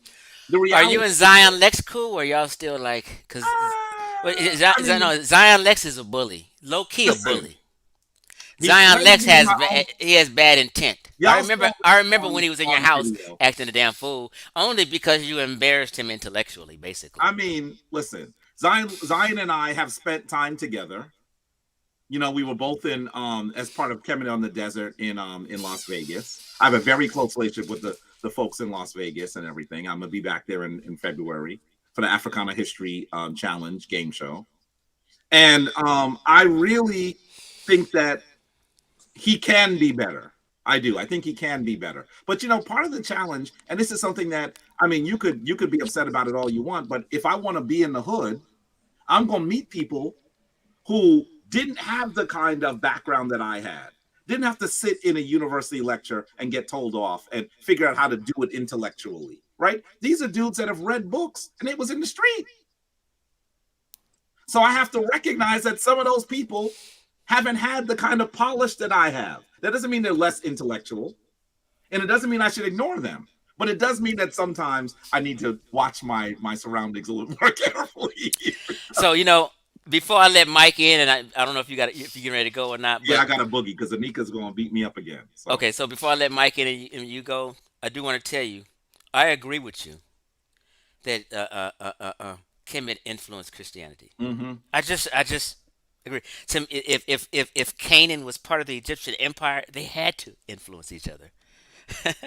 For a very, very long time. Every year they find more artifacts, Kemetic artifacts in Israel. Every year. Because it was a vassal nation for a very long time. Mike, did you have a question for Jabari before he go? Yeah, very quickly if possible. Is this Mike? Mike, this is Mike? My mic? Yeah. I just dropped the magic. Oh, Magic Mike. What's that? How you doing? I'm doing well. He's another mature grown man. Go ahead, Mike. Thanks for letting me on, and good evening, Jabari. Thanks for just a few seconds here. I actually want to commend you, and I've told Chief X this. I think you're very mature. Your presentation is always on point, and the way you answer questions really satisfies, you know, the listener, whether they agree or not. At least the question was asked. So I'm actually more in a Garfield's camp as far as the information. I don't necessarily believe your position or agree with it necessarily. Right. But as I was telling someone else earlier, Garfield does such a horrible job presenting the information. You know, it would almost be better if you would brief his slides. I think you would do a better job presenting his information. And so whether he ran from the debate or not, I'm not quite sure. You know, I don't really know what happened, but I'm glad that he didn't come to the debate, although it may have disappointed many, because I saw him do a mini presentation of his slides, and I think he would have just worsened his position by being in the debate. And again, I don't agree with your position, but I respect what you do. And but I do have a question. Yes, please go ahead. Because I'm a bottom line up front type of guy. I'm a so what type of guy. So if Christianity was stolen from Kemet, or since it was stolen from Kemet in your position, should Christians, current modern day Christians, should they renounce Christianity since it was stolen? Or should they continue on in their Christian faith and tradition, just with a greater understanding of its true history and origin, or other? Now, the other can't be, you know, you can do your own thing, and, you know, I can't tell you what to do, you know, that type of thing. Kind of really give an answer here. So should they continue and just with a better understanding of where it's from? Should they renounce it because it's really from another tradition and it was stolen? Or what should they do in this position if they really come over to your side of the argument? Now, Mike, let me say to you, let me commend you for asking that question, because fundamentally, that's the question. That's where I really want to have the dialogue. Great question. And almost every conversation I have, I try to explain that part of it, but virtually no one wants to talk about that. Okay. I have slides in just yesterday's presentation. I was trying to show one son that shut me up. I honestly argue that if Black Christians, if Christians of African descent understood that this tradition is actually theirs, what they should do is approach the tradition from another perspective. What they should do is say, we have ownership of the tradition, we have ownership of the text, and therefore, what we now can do is deal with what has happened to the tradition in the 2,000 years since Europeans have been in control of it. I am not suggesting that Christians say, I'm no longer Christian. There are going to be some, and I have a place for you to go, but there are many others who are not going to leave Christianity. I would rather them say, this is how Africans will do Christianity now, instead of continuing to do it the way that outside groups have manipulated Christianity to be. Christianity is perhaps the most influential institution in the modern world. If Africans recognize that which is Christianity today is an echo, is a reverberation of something they created, they could perhaps take that tradition back to the source. Now, I would argue it would not look that much different than what I do. Okay. But it does not have to be Christianity. It doesn't have to be the Kemetic tradition. It could still be Christianity. Are there African groups now that are kind of doing what you're pointing to? There have been some who have attempted. Okay. And I know that the church, Reverend Stallings with the Church of the Black Madonna, was one of the groups that attempted to do what I am suggesting.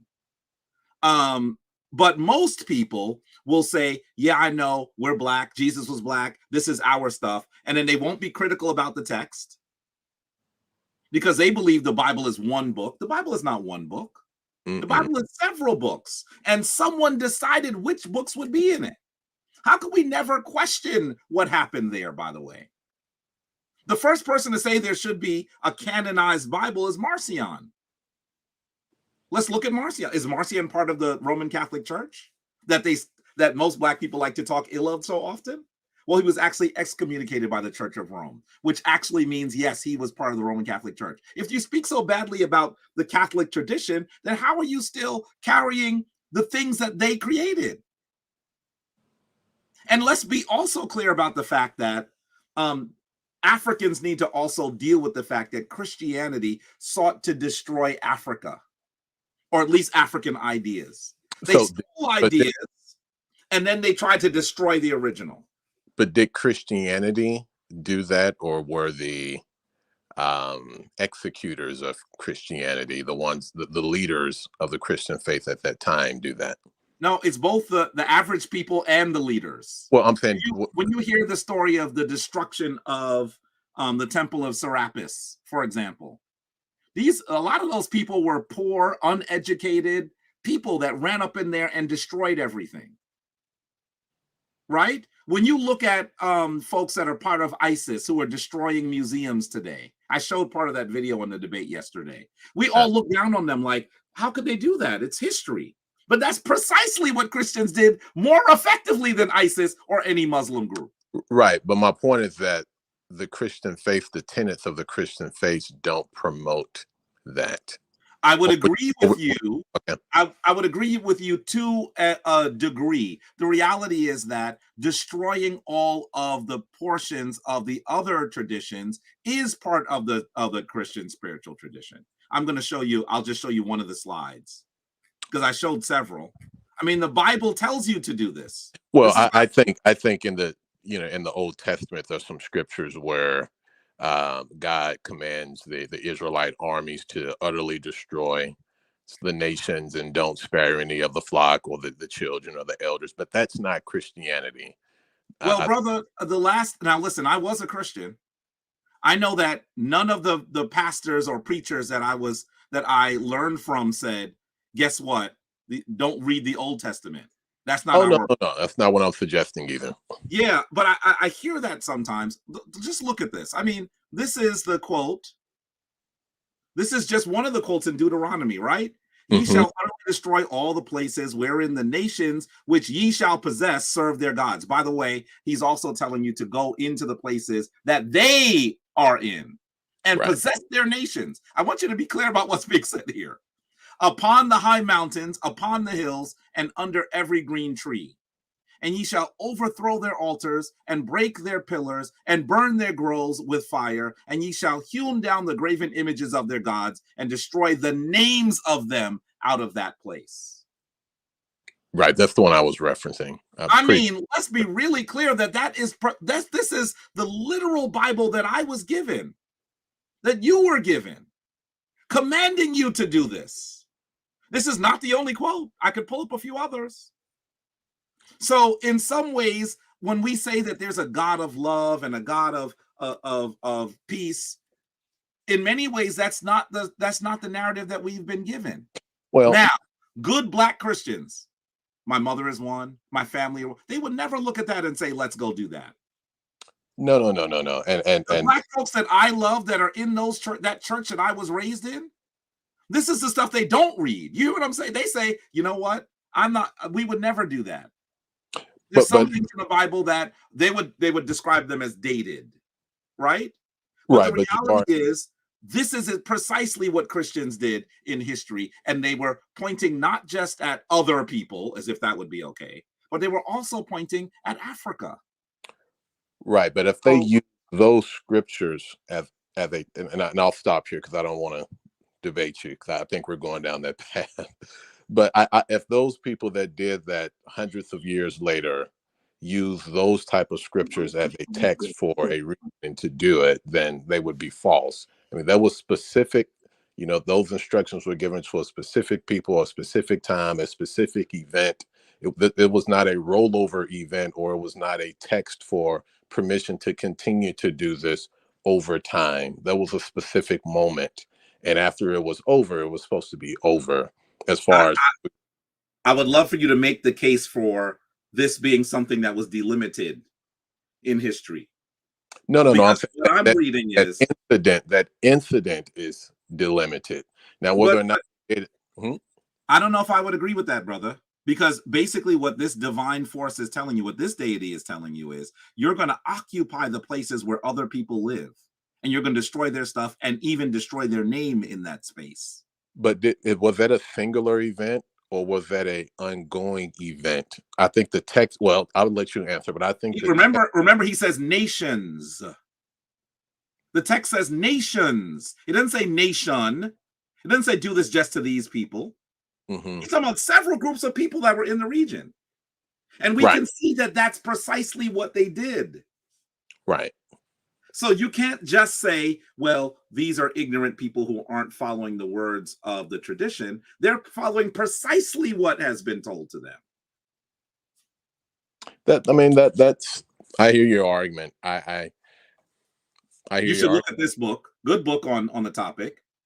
Making and Breaking the Gods. By the way, a lot of this covers Kemet. I don't disagree that the God of the Jewish people in the Old Testament,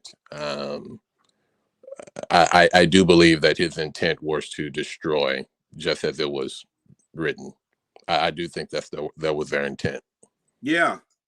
Yeah. And I think that we should reckon with that. By the Well, way, let me be honest with you, Mike. Mhm. Africans didn't say that. Africans didn't say that. This is other folks reinterpreting your traditions. You can't take the whole text wholesale.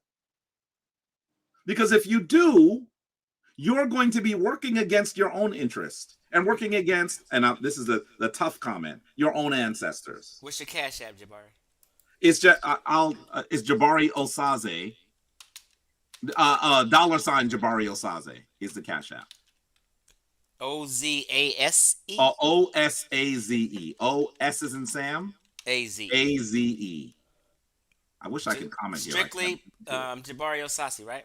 Yep, Jabari Osaze. One word, $sign in front. That's but, right. but Chief, I appreciate you, Doc. I got your answer, Jabari. And can I say this, Mike? Mhm. This is a conversation I would love to have. The question you've asked, I have been wanting people to ask that question for many years, and no one has ever asked me it. Hey, man. Well, to the extent I can kind of help further your conversation, at least giving you an opportunity to answer it. I appreciate you for allowing me to come on, and appreciate your answer, Jabari. Peace, brother. Thank you so much. Peace. Chief X, that was a good question. Yeah, it was. I try to stick it in the end, and that's always one sign that is like, we got to close tomorrow. I'm like, oh, wait. I mean, I have slides that say you don't have to stop being Christian, but you have to take more. You have to take more ownership of the tradition. That's what I'm expecting that we should do. That's the end of this. I'm not saying that we should all throw away the Bible. The Bible has wisdom in it. But there are certain sections of it. Did you think? I mean, look, Chief X, you love your home. You have a beautiful home, by the way. I always admire it on your videos, by the way. Thank you. Imagine if someone had come up in your place, kicked you out, and spent 30 days in your place. If you got it back, would you just go lay on your bed, sit on your couch, and sit on your toilet like you did before? You would say, some of this stuff I probably need to throw away. I don't know what they was doing on my bed.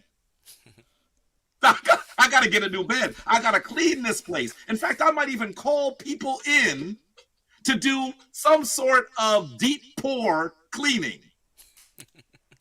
Because these people that did this, I don't want to live in that space that way. Black folks have actually said the Bible is theirs. Some black folks have. But then they haven't actually said we need to do a granular analysis to who decided what we would read and what was done to the text that we actually admired. So that's the challenge. And I think that we need to really be able to do more work on that. If we're going to be Christian, and I think that some of us should always be Christian, we should actually do that. That's the hard work. Not just wrapping your Bible in kente cloth and going to church in Black History Month. Yeah, that's the hard work. So I just wanted to bring you on to talk about the Garfield situation and bring some more clarity for the audience. And I seen some guy in the chat talking crazy. I didn't bring Jabari on to debate him. Sometimes I know how to have just an adult conversation. Yeah. Without being contentious and going back and forth. There's 100 subjects. You know what I mean? We don't always have to talk about the same 5 subjects. You know what I mean? That's right. We can have conversations about life. You know what I mean? Family. You know what I mean? And people think that Chief X can't have a conversation. Look, I don't cut Jabari off. I'm able to sit here and have an adult conversation with somebody we may not even agree with each other, but we can still have an adult conversation and be cordial and appropriate and be, mature men. So I didn't bring I see this guy talking in the chat, but I didn't Yeah. bring Jabari on here to debate him or even You be should stick to the contentious. fake Egyptian religion. This guy doesn't know what it means to be a Christian. Okay. I mean, if you want to talk about that, we can. I would rather us have a real conversation. And I'm going to tell you, I was a Christian for a very long time. I seem to believe that I might know more about Christianity than you know about the Kemetic tradition. Let's just say that. Without even being insulting, I know more about Christianity than you know about the Kemetic tradition. And I think that we need to also recognize that and move from there. That's the powerful point here. And you can disagree with me. There's nothing wrong with you disagreeing with me, but let's have a dialogue. Let me say, I had a conversation with another YouTuber about Chief X, maybe about 2 weeks ago. I'm not gonna say who the YouTuber was, but they was like, I hate him, blah blah blah blah. I said, you know what? I don't agree with everything Chief X says, but if he was in New York, we would go to lunch. Yeah, if you came to LA, we'd go hang out. I'd treat you I to think lunch he's and all a that decent shit. person. You think that my family agrees with everything I'm saying? See, I people mean, people be hating you because sometimes you may debunk a belief of theirs, or you may debunk somebody they looked up to, or like I may expose Garfield. Now they hate me. I mean, yeah. like you hate me for exposing evil. Like Uh, what? That's crazy. Like and the other thing what have is, I done? I don't owe nobody no money. Everybody gets their products who order from yeah. me. I'm a nice guy. You see my family. Listen, more people need to figure out what you're doing in their state. That's what they need to do. They need to say, I don't have to agree with everything on Chief X, but maybe he can help me get it popping here. Maybe I need to work with him to do something in New York, New Jersey, Connecticut. That would be the smart move. You don't have to agree with everything. It's about 25 people who I give wholesale products to, and they feed their family. So I would like to say I employ 20 people, but I don't, because I'm just like a self-employed hustler kind of thing. But people don't even know it's so many families I help out and hook up with deals and stuff like that. Like That- even Ankh, let me tell you, even Ankh, 4 years ago I tried to help him out. I gave him a ringer on consignment, not even like you pay me. I gave him it on consignment. Just sell half and then send half the money and keep it rolling. The nigga, Listen. he screwed me and didn't pay me a penny. That doesn't surprise me at all. Not a penny. I have never heard that story and my mouth didn't drop open. That's crazy. It's absolutely insane. And I ignored it for 2 years, and then he went off on me one day, and I brought it up, and he's been pissed ever since. And you know the funny thing, you straight scammed me. It's just reality. I'm not making that up. And by the way, you know what the funny thing is? That you got to be really stupid to not recognize that working with you in that manner could have helped him. I'm telling you, I'll try. That was my whole point. You Now, were so ignorant. I'm making money off it also. You gonna hurt still, yourself to hurt you. It's crazy. You know what I mean? He was a horrible salesman. He couldn't even move the items. I'm telling you. Just apologize and say, look, it didn't work the way I expected. You know what I mean? Be a man. People think being a man means to beat somebody up or curse something out. That's not what manhood is. So anyway, brother, I enjoy speaking to you. I always do. Even when we disagree, I enjoy speaking to you. Yeah, and I'm being honest. When I come to LA, we gotta get some food. We're gonna hang out. My treat. Everything. Yeah. We gotta get some food. I haven't been there recently. When I come to LA, we gotta get some food. The closest I get to is Vegas these days. But you're gonna have to go. You're gonna have to attend one Sunday and go to Coras Unity Center. Yes, that's the place where when Ashrock that's right. Town lecture, where everybody coming down and lecture. Every Sunday they have like church. It's not church. They were supposed to. They do something like what you do. Yep. Every year. I know the chief reverend there. We got into a little disagreement, so she didn't bring me. We're still friends, but she didn't bring me out. They were supposed to bring me, so anyway. Yeah, that's a place you need to be in. It'll happen. I don't go there no more, but it would be good for you. I'm doing more on the West Coast, so it'll happen. It will. I appreciate you, bro. Brother, I absolutely appreciate you, and I honor the work that you're doing. Your little presentation you did, killed Garfield. No, now technically, sometimes Garfield's information is right. He just don't know how to put it out and make a good argument. Listen, if I didn't think Garfield was going to be an admirable opponent, I would not have debated him. And they would never say that about me. Like I can sit here and say some of Garfield's information is right. He Yeah, just doesn't parlay it right. yeah. They would never give me any kind of credit. I say that too. I say you guys make the worst arguments, is what I say. It's just sometimes I think that I should argue myself sometimes with the way they do so poorly. So listen, what was that? It's about three people. Did you tell me that too, Donnie? I don't know. About three people said this shit ain't gonna go down, and they were right. Listen, I'm embarrassed because I literally told. I mean, I literally like told Chris Harris. I told him, look, brother, don't say that. I mean, I was like, and he didn't even say, Jabari, you're wrong. He didn't come back to me with, I'm coming with him like this. He came with me with water. He said, okay, brother, we'll see. Is Chris Harris on your side or Garfield's side? He's on my side on this one. Oh, okay, on this one. I mean, JJ is not on my side, Jeremiah Judah, but he also said to me, I think that he's making a really bad argument and he's not going to show. And I even said to him, that's not going to happen.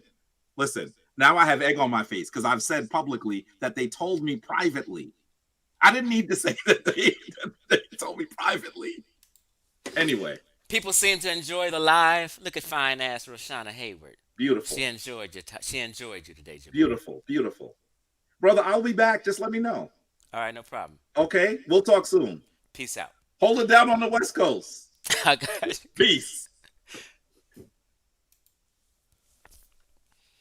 Yeah, so I didn't bring Jabari on here to debate. Jabari knows I disagree. When I got about 3-4 videos, asking Jabari questions and coming for him and shit like that, but Jabari hasn't displayed any animosity or bad behavior to me. He hasn't disrespected me like these other cats I come hard for. He's always been a gentleman to me. So some people we've debated, but our topic was spirituality. That's what me and him debated on. If y'all did see that. So I promised, and I said before I brought him home, hey, I promise I'm not gonna bring any contentious up, and I'm a man of my word. So if I told him I'm not gonna bring anything contentious up, I'm not gonna be challenging him on anything. I wanted him to come on and talk about the Garfield debate situation only.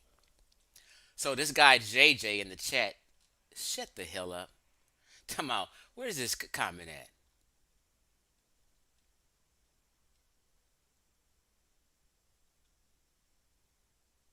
Where is this dude's comment? Chief X to a pseudo start for 2023. Will it continue?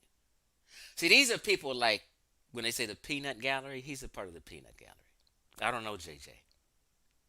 But I wasn't even teaching or kicking any information about science or any of this shit. So how can I have a pseudo start? I'm sitting here having a conversation about a man who who was scheduled for a debate. I'm not agreeing with him. I continuously said we may not agree with each other, but we can be cordial.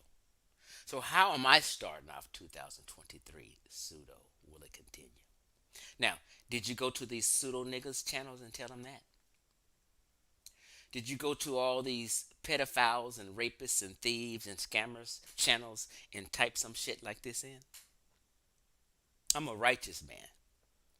Understand that. People may see me get passionate and talk shit, but wouldn't hurt a fly. I don't mean no harm to nobody.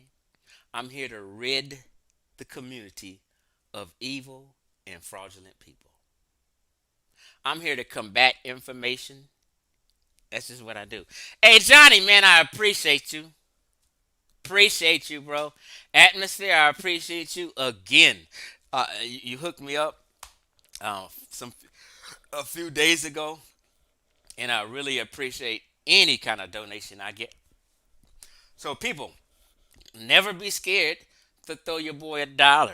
I'm not tripping on if it's just $1. You can throw me 50 cents. Chief X is excited and appreciative of it, right? And I appreciate you again, Atmosphere. I appreciate you again for the other day. Thank you. Right? So, what's the chat talking about? I think there's a few more things I needed to say. Let me just say, wrote a little note on my thing about. Yeah. You guys don't even know if Garfield was telling the truth about his uncle who passed. You have no motherfucking proof. He didn't prove it. He didn't show no funeral. He didn't do none of that. Facts. So what you guys are doing is believing someone who is a known habitual liar. You're believing someone who is known for telling many, not just a few or two, many elaborate lies. You guys got to get reality. So understand this. A lot of these guys is kissing Garfield's ass because without Garfield, nobody would know them. They would not be seen or heard anywhere. And that's their only outlet to be heard and seen because they don't have a YouTube channel with anything on it at all. Cedric Ortega don't have a YouTube channel with anything on it. He cannot be seen or heard unless he's sucking up to Ankh and Garfield. If Ankh and Garfield fell off the earth, a lot of you niggas wouldn't be heard or seen. That's why y'all kowtow. That's why y'all suck up to frauds and scammers. Because it's your only spot to be heard.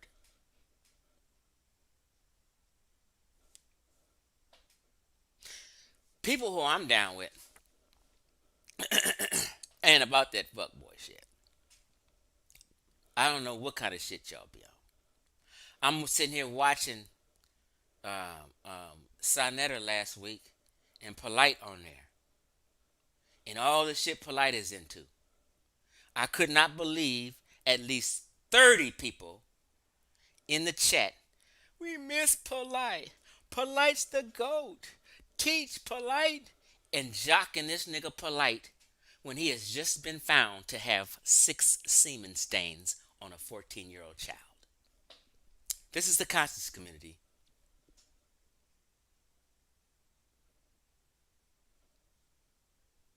Crazy. Police don't do sting operations for robberies, petty theft, or none of that. Never happened. Garfield lied. Sting operations cost money, cost overtime, and cost a lot of shit. They would never do it.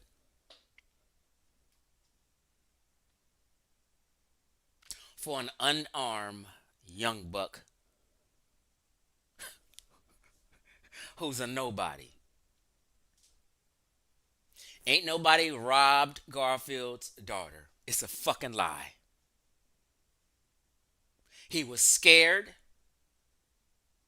coupled with he don't have his own space like a man. And his family is home, so he can't be on live and show his face and do his thing. Because you're going to see all that shit in the background. His whoever he's with going to see he lying. It's just all fucked up. Niggas just not in the space. Let me show you something. Hold on before I go.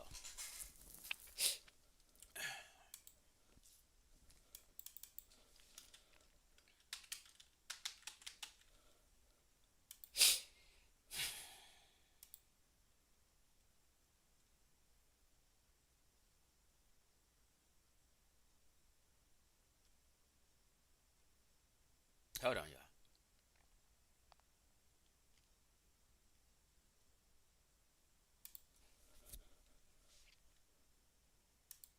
Or acknowledgement.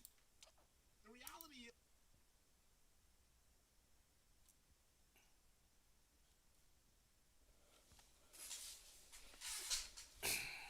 Okay.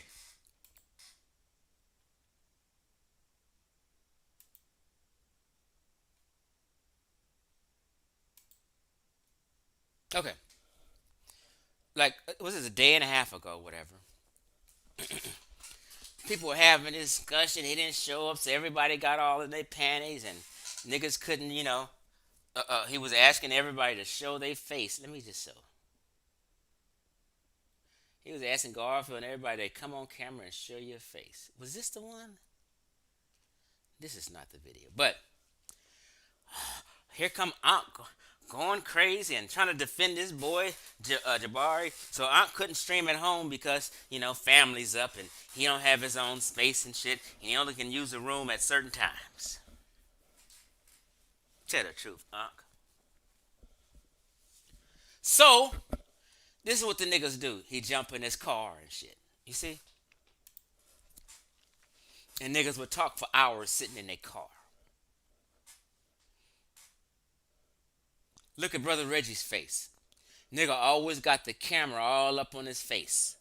Guess why? The nigga's outside. These niggas is hobos. The nigga outside with a hood and it's cold.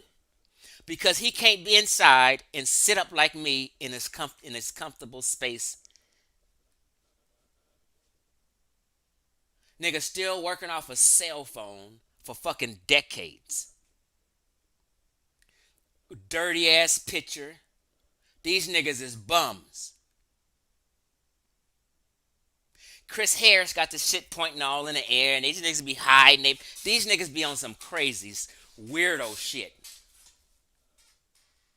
Look at Reggie. Lying ass nigga.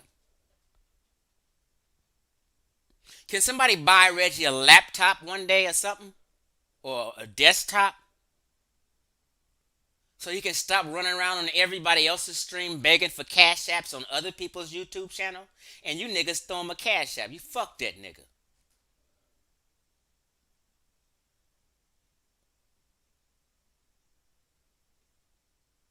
Let these niggas make it on their own.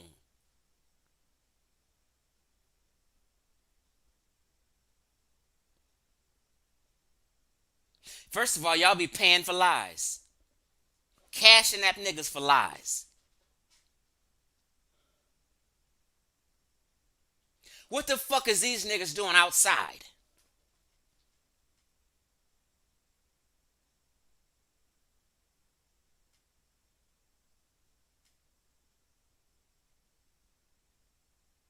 And nigga will run his mouth outside for a long time.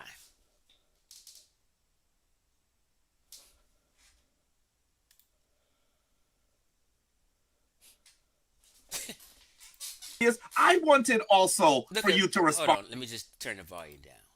This nigga Reggie just walk around aimlessly all outside shit. Aimlessly. Unc sitting here in his car. These niggas ain't got no jobs. Reggie be talking that shit like studying Kemet and history is gonna improve your life. No, nigga, that's a fucking hobby. I can study all the history I want. It's not gonna make me $1. It's not gonna improve my life. It's a fucking hobby. Something you interested in. These niggas need to stop talking like they just improving and changing people's lives because you learned something in a book, some history.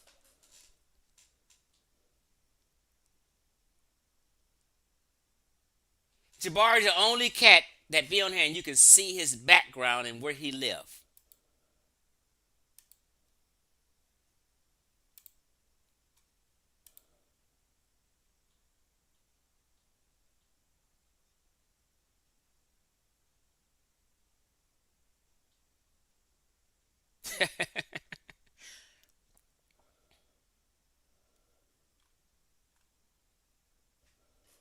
No wonder why niggas ain't got no women and wives and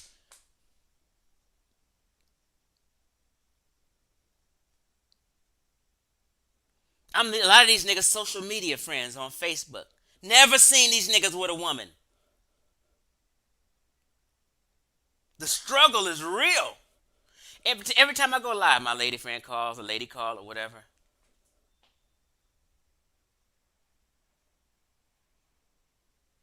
But they steady want to call Chief X gay and shit. Because my voice sounds a little different.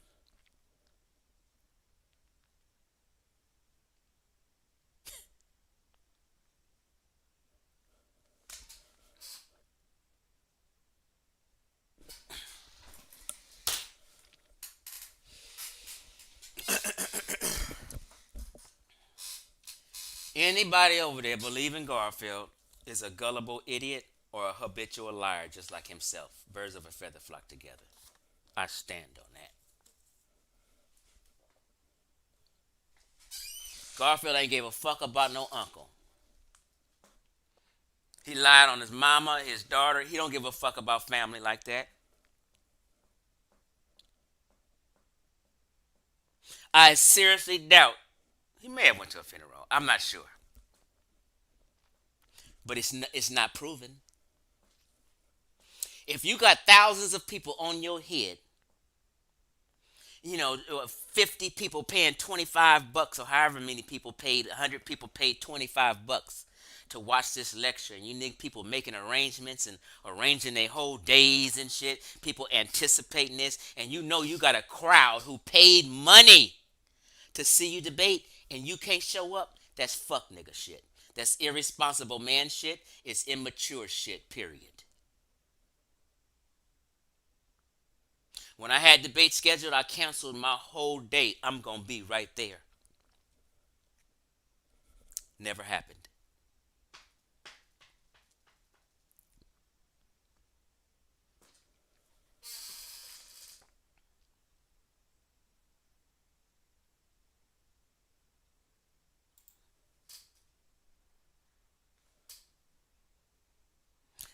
Look. Look.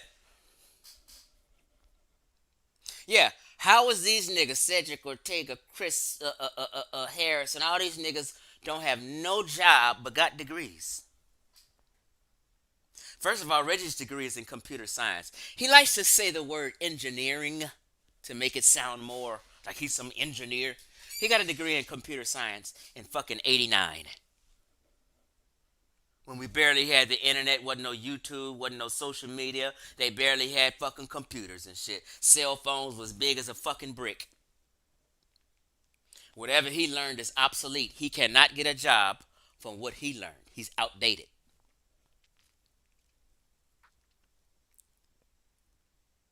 If men, grown men, with kids, mind you, don't have a job or business, that's called a lame. I don't know how you guys think that ain't real. I don't have a job, but I got a business. I pay my own rent by myself. Nobody helps me pay my rent. I can talk shit and yell, hey!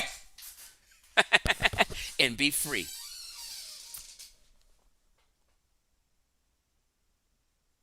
And y'all want to cancel me, but won't cancel a pedophile. Crazy. Backwards as fuck.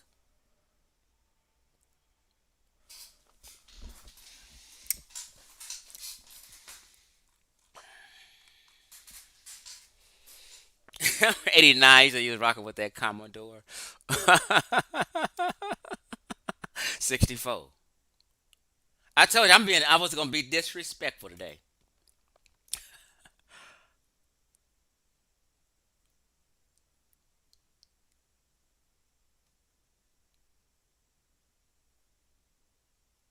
Right.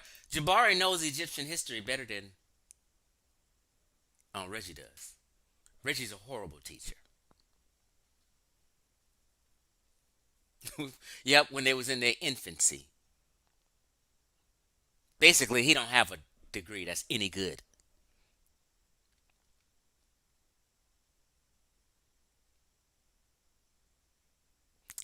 Hey, what you say? I'm biased. You ain't never find that whiskey, huh?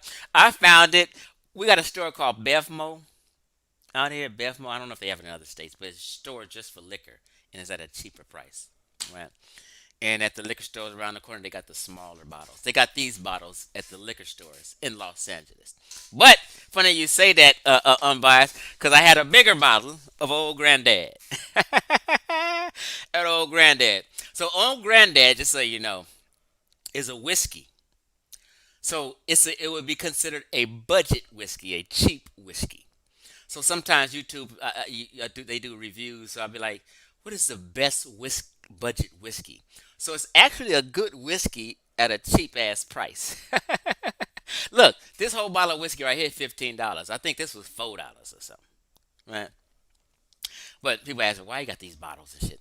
Sometimes a lot of these bottles I use to decorate because I have a tobacco and pipe shelf, and I just use a lot of these bottles to decorate my little bookshelf here. Y'all can't see it, but my shit fly.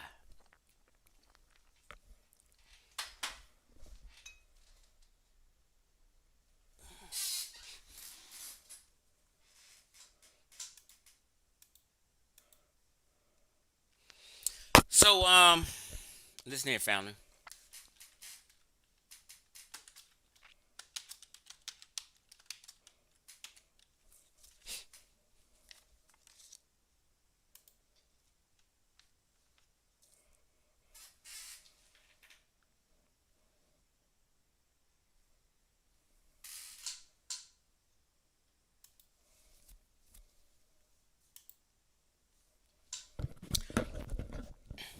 That's my cash app. This is my channel. I can beg for a cash app on my shit.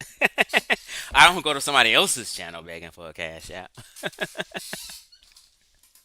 This information, man, cheap. It's cheap. Hey, I'm biased. I appreciate you, fam. I really appreciate you, fam. And I know Chevron has been in and out of the chat today. He was supposed to go live today, but I think he got caught up on Sonetters. Hold on, 1 second. Yeah, Chef and Corey is supposed to go live, but I think Chevron got caught up on Sonetters explaining how Garfield was bullshitting, right?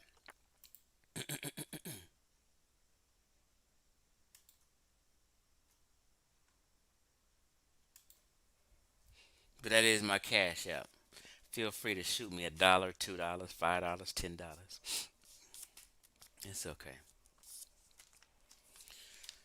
I'm trying to figure out anything else I had to share that I can think of. So Garfield has an entire history of scamming and making up elaborate lies. If you didn't see Garfield Exposed video, just type in Garfield Exposed in the damn search bar on YouTube or Chief X, and you're gonna see two videos: Garfield Exposed 1, Garfield Exposed Part 2. Now I also have other videos about Garfield, but if it doesn't say Garfield Exposed Part 1, it may not say Part 1, but Garfield Exposed, then that's not the real one. You need to watch the first one I did called Garfield Exposed. Once you watch that, you'll see every receipt. You'll see how wicked this nigga's been. You'll see how foul he's been. I'll bust him out in every lie he's ever told.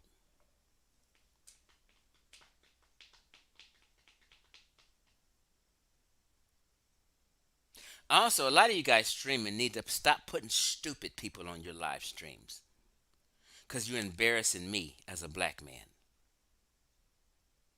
I don't see how anybody with any kind of good sense can have people like Sabio on their live stream.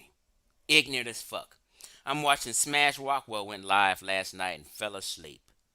95 people sitting here listening to a fucking idiot named Sabio talking circles and psychobabble. Y'all be having these nutcases on your panel just embarrassing black folk. And the only reason you have these nutcases who's embarrassing black folk on your channel is because they kiss your ass and you know they your yes man. So you want to put your yes man and all these motherfuckers who kiss your ass on the channel. Crazy. Just so you can get somebody to co-sign your bullshit, you'll put a fucking lame on your panel and embarrass black folk. Crazy.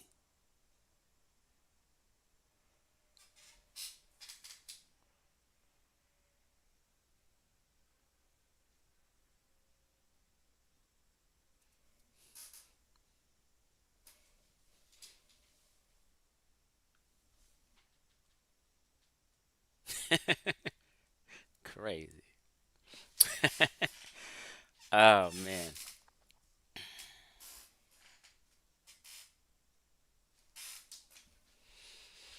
peace, Ricardo Robinson.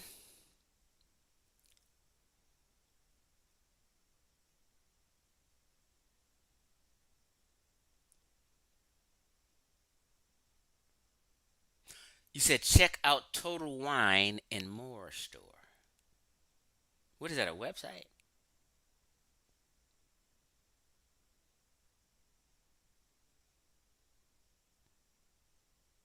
Grand Marnier. I haven't eaten a lick today. I'm starving. I'm just going through these comments. Which is somebody said Reggie was seen with one side of his glasses missing. Now, I wasn't going to just. I didn't mean to be rude, nasty, and foul to Reggie today. But then again, I did. But it's a reason why. People think I just talk this shit. I don't talk shit to people about people for no reason. Reggie has dissed me online, has played me off like I'm just a poo butt. Niggas have influenced Reggie. Say don't have Chief X on your channel, and he do it. So since he's weak and listen to Ankh,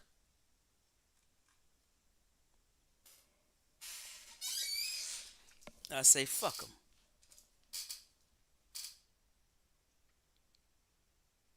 Thank you, Rashawn. I'm definitely about to go eat and get my nourishment. Hold on.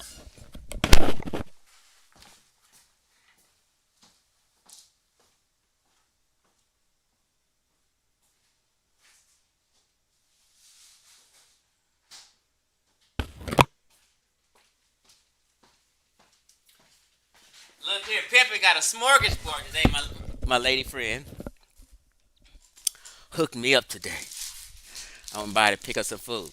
Hey, hit the like button, y'all. What's wrong with y'all? Gave me a whole little thing of ham and shit. Wait a minute. Some cabbage with some sausage pieces in it. I got a little dressing with some cranberry sauce. I'm about to throw down, y'all. I also have another meal, a thing of spaghetti. But I'm just showing, and something else, some sweet cream corn. So I'm hooked up. This is what happens when you're nice to people. They nice back to you. If you take somebody on a nice date, they may return the favor, right? But y'all niggas, them cats don't know nothing about that because they don't fuck with women like that. They ain't got nobody to do nothing like this for them. They hobos. 2023, I'm still on these cats' ass. And we still going some more and debunking Black Egypt. Goddamn right, Judah Redemption. I eat pork.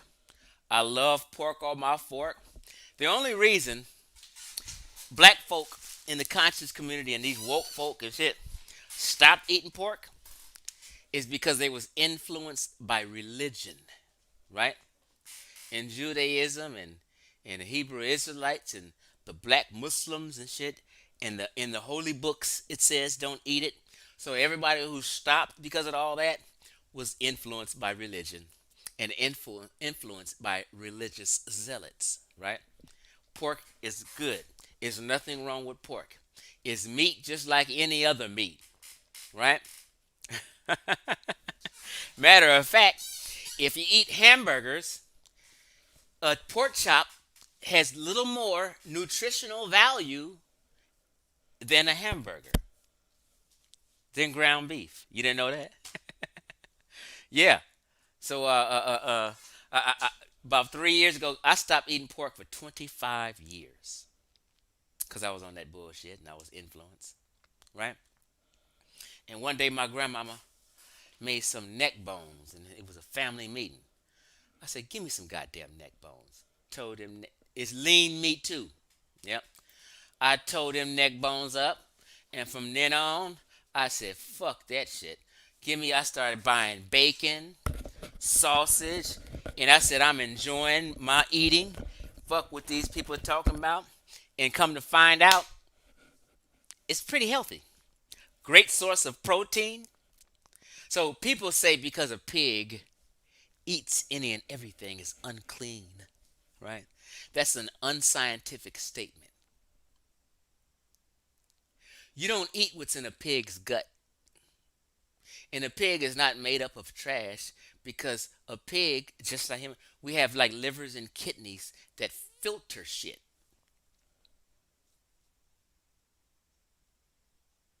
This pure meat. You ain't eating no trash and no disease. That's what the liver or kidney is for, to filter out shit. And whatever an animal eat, it extracts whatever nutrient is out of what they eat. And that nutrient goes to feed their body. That's what you're eating. You're not eating the slop or anything foul the pig eats. So all of us was influenced by religion because saying the pig meat or pork is unclean is unscientific. I was influenced by religion and black Muslims. The black Muslim said, don't eat it. I stopped eating it. But I'm back on it. Because now I'm a free thinker.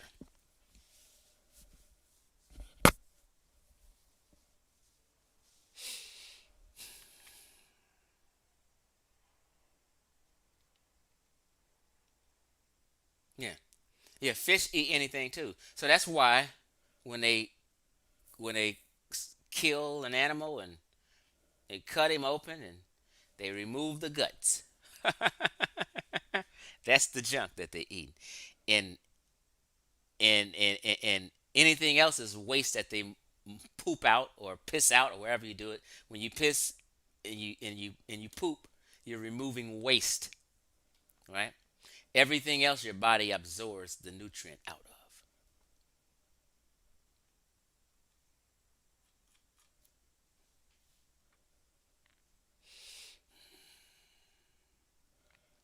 Okay, y'all. I appreciate y'all. I had I had 100, over 100 in the clip tonight.